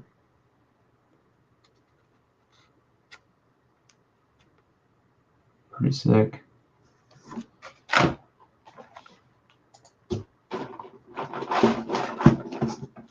Yeah, I think you were right. JT the Karashi does, I think, also sync as well.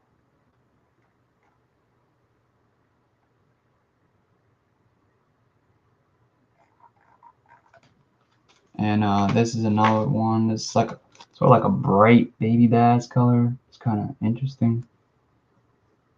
It's like a chartreuse baby bass. This is a Scuppernong blue flake. You don't really see Scuppernong paddle tails really. That should be pretty nice. This one is dope. This is like a kind of like a shrimp shad color, like an IU sweet fish type color too. Could be, but it's like a shad, dead shad. That might be a good dead shad color.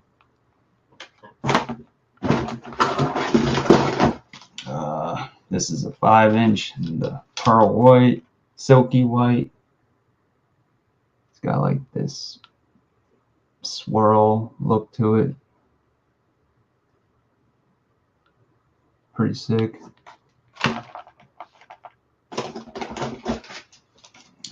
This is another 5-inch in that sort of baby bass pattern.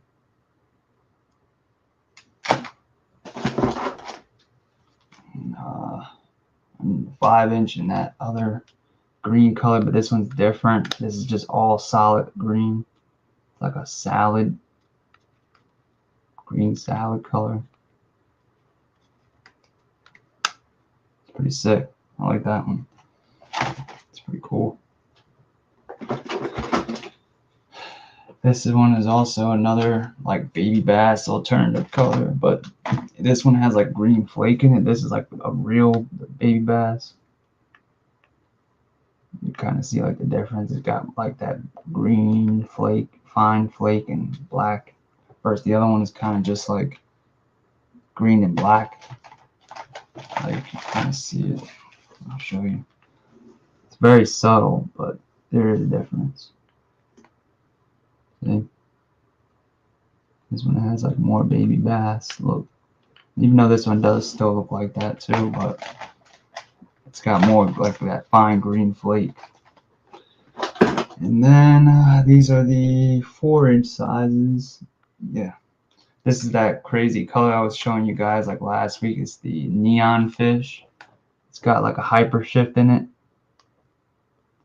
It goes from like red to like this green color, green gold color. It's a sick color. It's actually like the same color as that color I have on my RC car, and I kind of showed Brendan.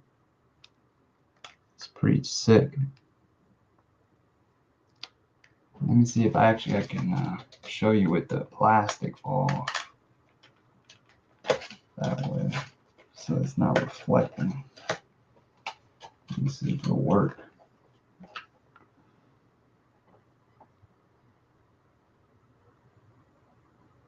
See? Oh no. About to get all this stuff falling.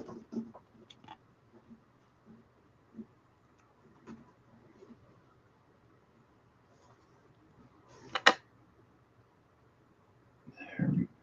Uh-oh. But you guys can kind of see that. This is just one. But that's a dope color. I wish I could have got more of those. And then got this here, which is like a bluegill color.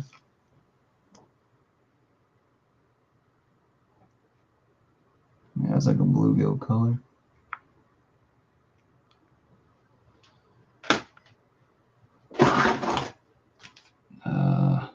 Another one of those green pumpkin red flakes.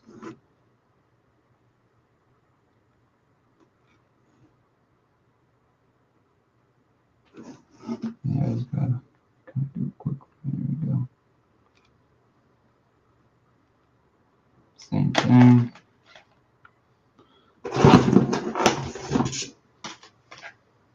And then drowning smelt. Wagasaki. Wait, no. Yeah, Wagasaki drowning smelt. Or no, Agasaki drowning smelt. Jesus.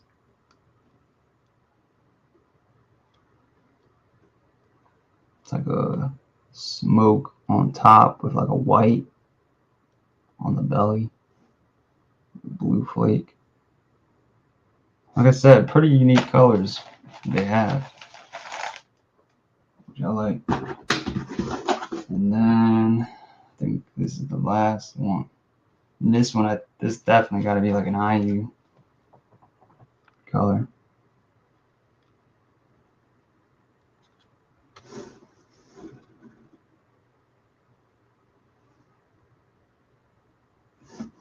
Hold on. Trying to get it to work. Oh, you almost did it.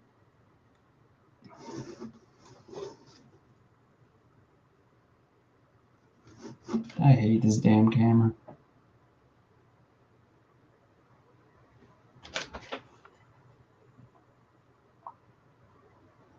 Yeah, I noticed the same thing, Brendan. I was like, dude, these things are not actually 6 inches. I noticed that too. I said the same thing. I was like, wait a minute. These look kind of smaller than actually 4 inches.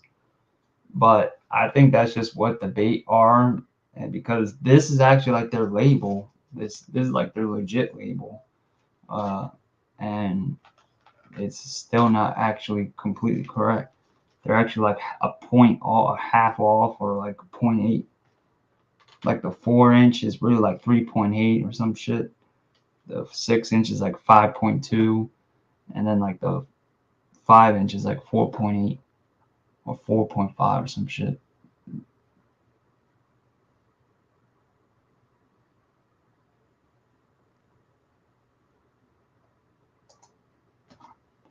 It could be that maybe they did like millimeters or some shit. I have no clue.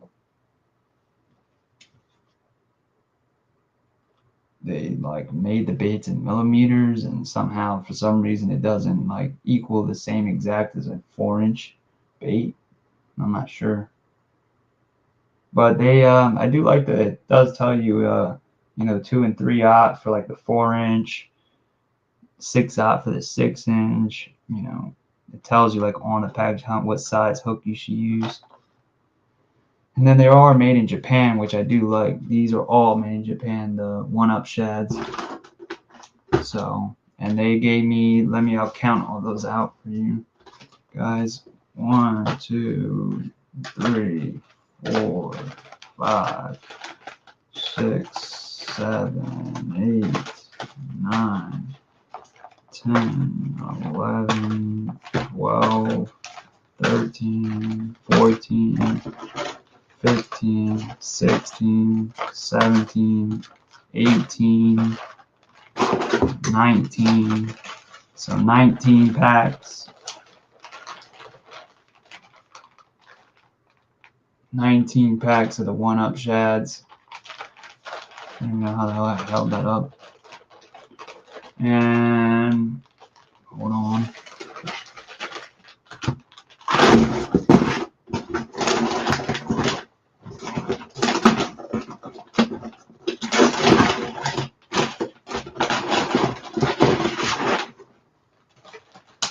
What's happening?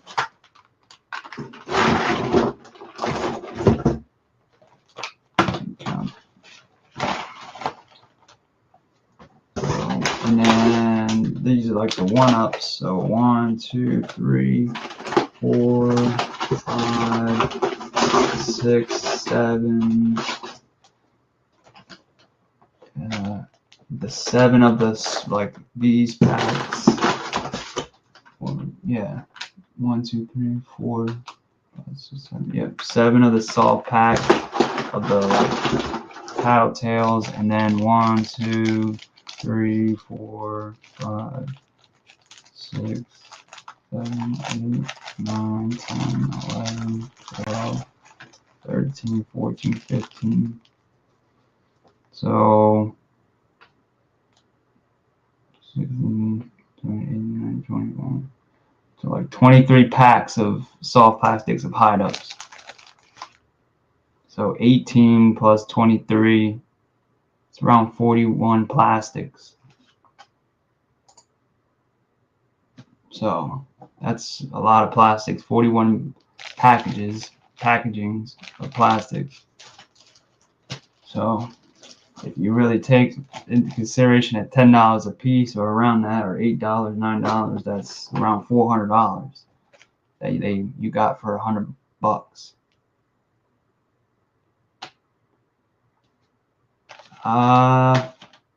23 plus 18 is 41. Wait.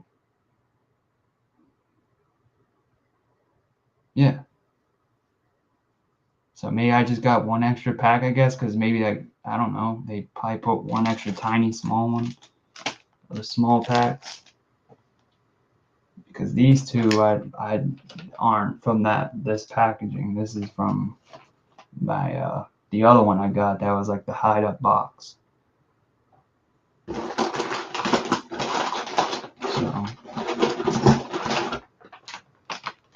I think that's probably what they did. They just probably gave me one extra of the tiny one. They really didn't give me much of the soft packs. These I got more 1-Up Shads than anything.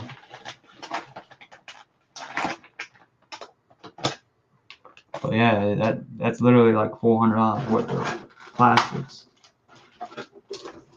So it's pretty cool. I'll have plenty of baits, you know, paddle tail wise for a while.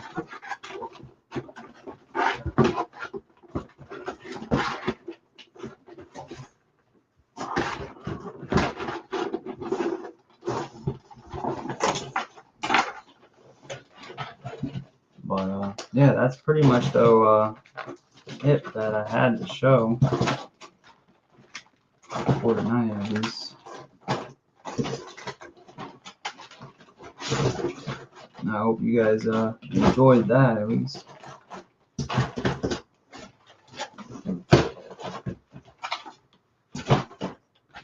And I'll definitely let you guys know about that Evo Zero, because that bait I'm definitely gonna use.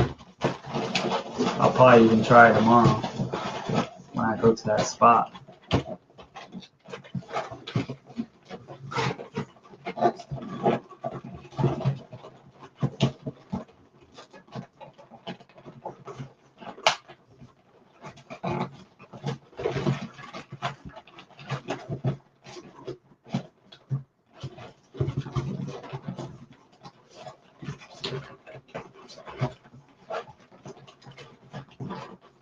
But yeah.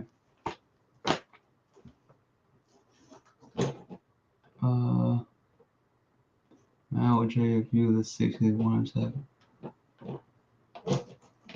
I might have to try and do that. Because I think you had that big 1-up shads, the big, I think it was like the 7-inch ones. That was really the ones I was really trying to get. I would give you 2 packs or whatever of the 1-up shads for one of those.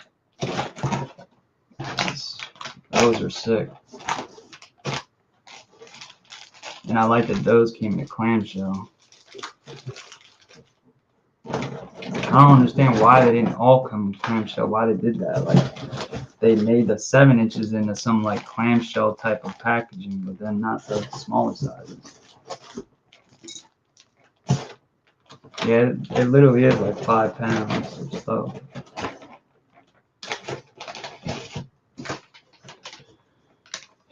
Definitely, you know, when the Hookup does stuff like that, you know, it's definitely good to get on it, because that's really the only time you really save like a lot when you buy stuff like that. It's definitely worth getting, because I don't know any other place that you can get that much worthless tackle for $100. You know, so that's a pretty good damn deal.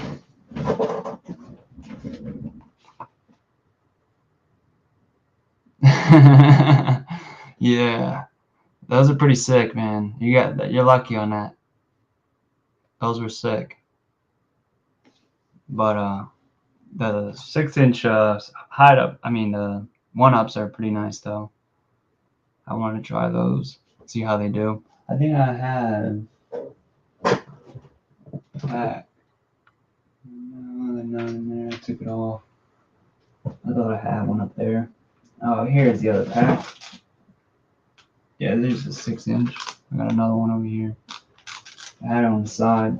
That was from the other package though that they had sold. It wasn't the one that I got the Easter. Yeah, it wasn't on there that long. It was on there for like 2 days, but then what happened was like they ended up taking it off like early, and they didn't leave it on for the full like 2 days. And then that's why I had hit them up, and I was like, hey, you know, I was about to buy the box, and literally it just disappeared off the website. And I said, I swear I saw that it wasn't out of stock, and they were like, oh well, yeah, we just took them down because it was becoming the end of the sale. And then one of them said that, and then the other one said, oh yeah, we ran out. And I was like, wait, so what is it? Like, what happened? Like, did you run out, or did you just take it off because you know it was becoming that time and to take it off? And then they just ended up saying, oh hey, yeah, we'll make you a box, and they ended up making one. So, but it was pretty cool. What up, Dave?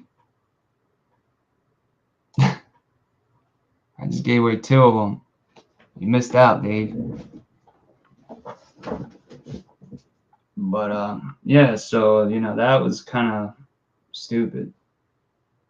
But you know, I'm not sure, man. Like I said, the Hookup, it's like a love-hate relationship. If I could find another place that honestly had as much tackle and stuff like that, and also had like Afterpay, I would probably order, you know, over there or wherever. Because that's literally the only reason that keeps me ordering from the Hookup is that damn Afterpay. I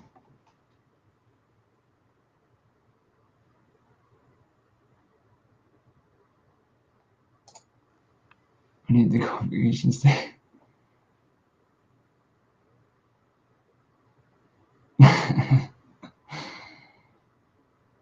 Well, finally, Frank the Canadian Smoke finally dissipated away. It was getting the pain. You can keep that smoke in Canada. That was crazy. Yeah, I agree, Brennan. That's actually a good way to put it.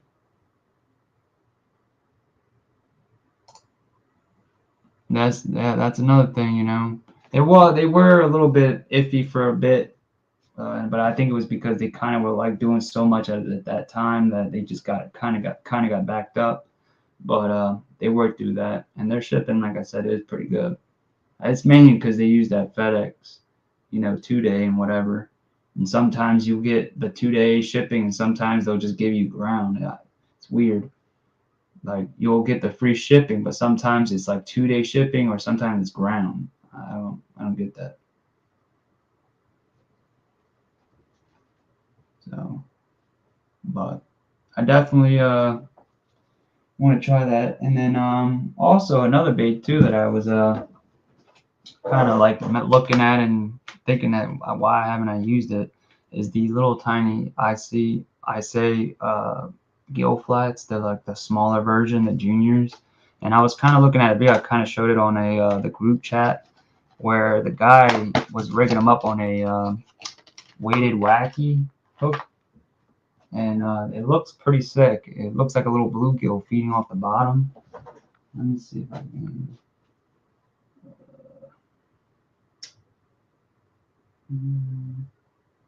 Where is it? Hook. Oh, I know it's in someone's little bag. But yeah, you take these little wacky weighted hooks and you just nose hook it, and you kind of get like a different profile for like a little wacky hook. So you would take like a little weighted wacky hook, and then you would nose hook that right in the front like that, and you'd have that little bait, you know, coming down with this little weighted wacky, and on the bottom you just kind of like bob it up and down, and it would just look like a little minnow eating on the bottom, and it's swimming along. So I was like, dude, and this is like perfect, like bluegill candy size. So that I can definitely see working. So I'm gonna try that out and see how it does. And they're definitely eating little bluegill like that size, a little bit bigger, just a little bigger. So I think that'll work. I don't know why I never thought of that. When the nose hook, you know, the regular model, the bigger one is nose hooked with a wacky hook, but it doesn't use a weighted wacky hook. It uses just a regular, but then the weight's like harnessed inside the body. And so, you know, that really is the same sort of concept, just different. But I can't see why that wouldn't work. And smear some of that bluegill Bass Dynasty scent on that. That'll definitely be nice. And that's another thing. I was using that gulp spray, man. That stuff's been working pretty good. I was actually pretty surprised on that. Like I usually use it for like saltwater, really mainly, but I had it, and since I really haven't been going saltwater fishing, I was like, you know what? Let me see how this does for bass. And I've been using it, and I've noticed that when I put it on my jigs, actually you can also put it on like crankbaits and stuff like that, and it actually won't mess them up because it's not like a gel. It's just an oil-based type scent, so it just kind of stays on a little bit, and it will just kind of come off. But that gulp stuff has been working pretty good. And then, like I said, I noticed that when I put on my jigs or whatever, and it falls down, and I let that jig sit there for a second, you just feel all these little things pecking at it, and I'm like, holy shit! I'm like, that stuff is actually working pretty well. So, you know, and I've gotten a decent amount of bites with it already. Caught a couple fish that I've had put that spray on it, and was pretty interesting. And before that, when I wasn't using that spray, I wasn't getting those little pecks and bites from, you know, little small bluegill and whatever the hell else it is that's hitting that. But it definitely just kind of shows me that it's giving off something that's causing them to, you know, want to bite it. Well, the bigger one, Brandon, the one that I know you're talking about, that one they just end up using the same sort of thing, the weighted wacky hook. But the one that I have here, which is just the one that comes pre-rigged, you don't have to worry about that. But the bigger one that you are probably talking about is the one that doesn't come pre-rigged, and it comes like 4 to a pack. And that one, you can do the same thing, just get a weighted wacky hook, that weedless one, and do the same thing. And it'll work the exact same way. And it's pretty much the same concept, just that, like I said, this guy here has the weight on the chin that's built in, and I put an extra like little nail weight right there on the belly to give it a little bit more faster sink, because it does sink very, very slow, like very slow. And then I also put like a little there's a little tiny shrink wrap tube in there to keep the bait from like wanting to slide up or like maybe get flown off and just fly off. I did that so that kind of keeps that bait from doing that. So if you catch a real big one, it won't rip the bait off or somehow come off. Even though obviously the bait's going to be hooked in there, but once the fish gets hooked, it's not going to be able to come off because it's hooked through the whatever, it's keeping it on. But I just did that as an extra security. And then also the big one, the big gill, the swimmer one. This one here, I'm gonna use this definitely soon. It's sick, and I did a little modification. I didn't show you guys that. And I also been kind of like hitting it with the little spike it. Gave it a little bit of a character. Got that orange little chin on there. Put a little bit of red with chartreuse and orange on the tail. Put a little chartreuse on that top fin, and a little bit of red on that bottom one. So and then also I did put like chartreuse on the side ones right there. You can kind of see that. So like I said, it looks pretty sick, and it definitely that orange looks nice. It's real bright. But what I did was I did a little modification. For some reason, this bait, like when you get it, the hook just comes literally the way it is, like it's just like hanging here like that. I also put a little weight there, chin weight. And but like I said, there's just like this gap here. There's like a little gap for like the hook to lay in, but there's nothing there for like the hook to, damn it, I showed it. And like there's nothing for that hook to really like go onto or like connect to or anything like that. So it was kind of confusing to me. It's not like the mag draft where it has like the little slit on the body where it kind of rests into. So I took like a little neodymium magnet and attached it to a center pin clip, like a little tiny screw locks, and I just flattened it out and then just put a little bit of epoxy on it and then put the magnet on it, and I then screwed it onto the bait. You can kind of see that, and it just fits perfectly. It's like flush. I can give it even a little bit more flush than that, but it's literally flush. It just kind of sticks out a little bit because it's like the belly, but there's actually a slit in the belly there, like I said, that the hook kind of lays in, but I don't understand that, honestly. I was confused on that. So like I said, I just did that magnet, and now you just lays perfectly on the belly. So now I don't have to worry about that hook wanting to fall down or just like hang off the body. And before I actually had just like a little clip, like a little staple holding it in, but I was like, what, this is way better, and it's not going to rip the plastic up. It'll just come right off, like boom. And it's pretty strong. So that's going to work really well. So that's a little mod I did for that. And like I said, I have that little chin weight on there because this does also have a cavity on top that you can put foam in if you want. There's like that. It's a hollow cavity, and it's also open.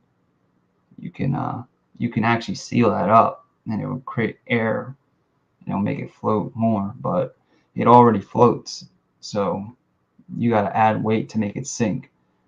But stock, this bait floats on top of the water, and it's more of like a, when in stock, it's more of like a top water in a way. It's just like a bluegill that kind of stays on top of the surface like a swimming bait. Sort of like a multi-jointed swimmer that floats, but just soft. That's literally all it is. So, but it has amazing action, like very, very good.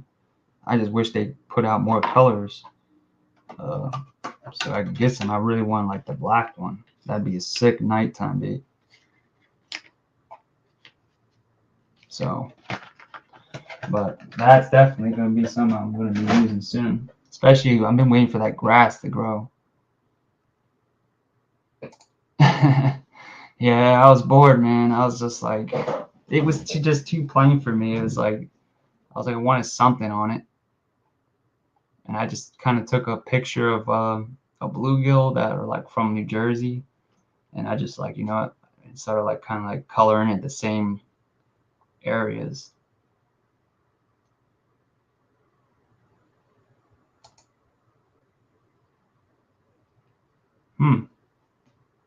I gotta, yeah, send me a picture of that. I just use like the little spike it markers that have like the orange, red, chartreuse. A couple of them have like the orange one right here actually. And actually, I was looking for the orange one. I for a while it's been like gone, and I hadn't really knew where it was, and I literally just saw it on the damn uh, in one of my it was like a pencil holder. I was like, what the hell is this doing in here? Let me see. I'm gonna look on my phone.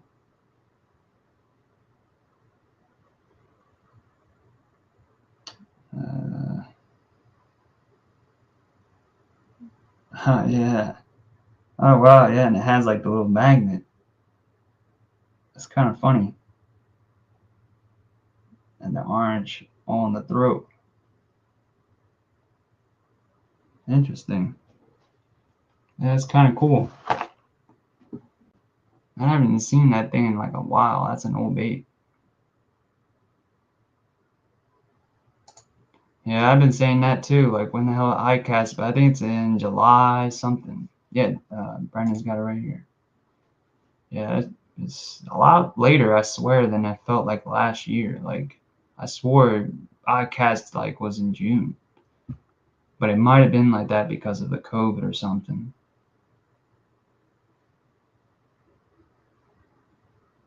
But yeah, so yeah, that was pretty much all I had. Pretty much the show. Uh, is there anything else that I was messing with that I haven't showed you guys? Oh, I've been using this guy here, the Libero. Um, I've been actually surprised by it because I really haven't got bit by it, and it's a really kind of small bait, you know, snack size. And I would think that even the smaller bass would hit it, but I have not gotten hit by on this at all. And but I will say that it definitely comes through some pretty decent cover and a lot of obstacles and things like that. I went over like tires, trees, and a lot of other stuff with it. And it comes right over pretty well. Rocks, pretty good too. And the action is nice. Like, it's got a nice little kick to it and that little bit of flash on the belly with that blade, but I don't know what the hell is going on with that. So I'm hoping that you know, when those fish come a little bit more into that area, they'll start biting it. But I'm surprised it just hasn't gotten bit by anything small.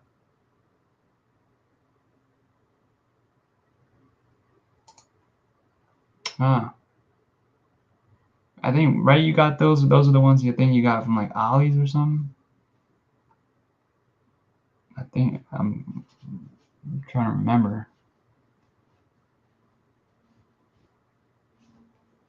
Yeah, I don't know what is going on with that. I think might be better for like colder water because it does have a real like kind of like finesse kick to it. It's not really much. Like you really don't feel it. You just kind of just reel, and that's it. You don't really feel any sort of like vibration really.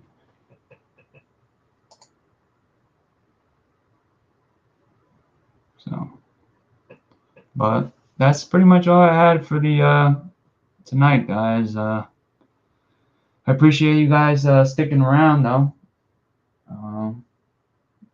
Yeah, that's pretty much it. But I'll definitely, guys, keep you updated on some of the baits I use, and I'll definitely try to get one of those culvert bites on video.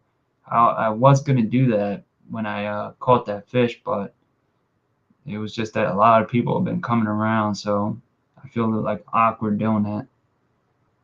So hopefully I can get a little bit more when they start getting around more. I can get it on video or just go live and do it that way. Dude, I just gave up on that damn thing. I just said screw it. I don't even think it's meant for me to have one. They literally stupid, dude. I just hit him up and he just never hit me back. So I just said whatever, dude. It's no biggie. Like I really wasn't even really looking at it like I was gonna get that anyway. So I just kind of like put in like the back burner and it's like, oh, if I get it, I get it. But it's whatever, dude. Probably so damn busy or doing whatever the hell he's doing and just probably forgot and never hit me back. Yeah, no problem, Steve. Dang, it's late. Eating dinner. I gotta eat too, though. So, yeah. But, yeah, guys, thank you guys for sticking around. Appreciate that. And like I said, I'll try to do a live while I'm fishing sooner or later. I'm just really been trying to get on to where I can get those back-to-back bites and have that on live because that'd be sick. But, yeah, so hopefully, and you guys can kind of see, what I do and stuff like that. So let me, yeah, dude, and honestly, that's why I bought this bait. I got this one when I did was because I couldn't get a Psycho Gill, and this was just like the second closest thing I could get that I knew had sort of the same action. And this bait is really nice to get swim on this. It's just that like the bill is I wish it was just a little longer, like maybe like 3 or 4 millimeters longer, just to keep that front hook from ever getting snagged on stuff, because I just like to deflect off things, and the way that the water is near me is not really that deep, so you're obviously gonna have that happen anyway. So it kind of just keeps that like security of knowing that I'm not gonna probably snag it. But I just tend to use this more like as like a wake bait or like a shallow kind of crank down where I just kind of get it down maybe like a foot and then pause and let it float back up, crank it down, let it float back up, do that sort of retrieve. I don't really like continuously retrieve this bait because I'm too scared to lose it. But that's why I kind of like my tiny clashes and stuff like that, or that sweet killer, because I know that bait, goes through most things and really don't have to worry about it getting snagged. That I lost my raid, the GI, the baby bass. I forgot to tell you guys that too. I lost that. That was that day that I caught I think it was that big snakehead that had lost the GI, like literally like 30 or 40 minutes before that. All I have is the shad one now. So that kind of sucks. I should have used the shad one, and I would have never lost the baby bass one, which was my favorite. And I lost it. And I was pissed because I was really hoping to have that bait for when that culvert bite like started to getting more, like really nice, and sucks. So, but I still have the shad one, so, and it has like a gold flash, so I think I'll be good. But I lost it on that damn tire. Those tires get on my nerves. All right, Tom, I'm getting out of here anyway too. And good luck to you as well, man. Or anyone fishing, Daniel, if you're going fishing as well.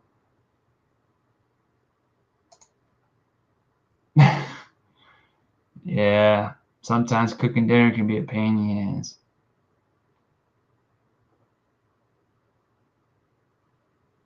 Yeah, and actually, I think what's his name, Stray Rats, actually made a new like rendition of a new lip that's a little longer. So I could technically knock that one out and probably put one in, but I'll definitely I actually have to check on that. I might have to do that.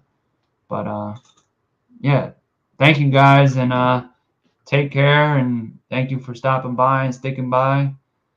And like I said, I'll keep you guys updated, and hope to see you guys next time. And I'll see you guys on all the rest of the lives tomorrow. So take it easy, guys. Peace.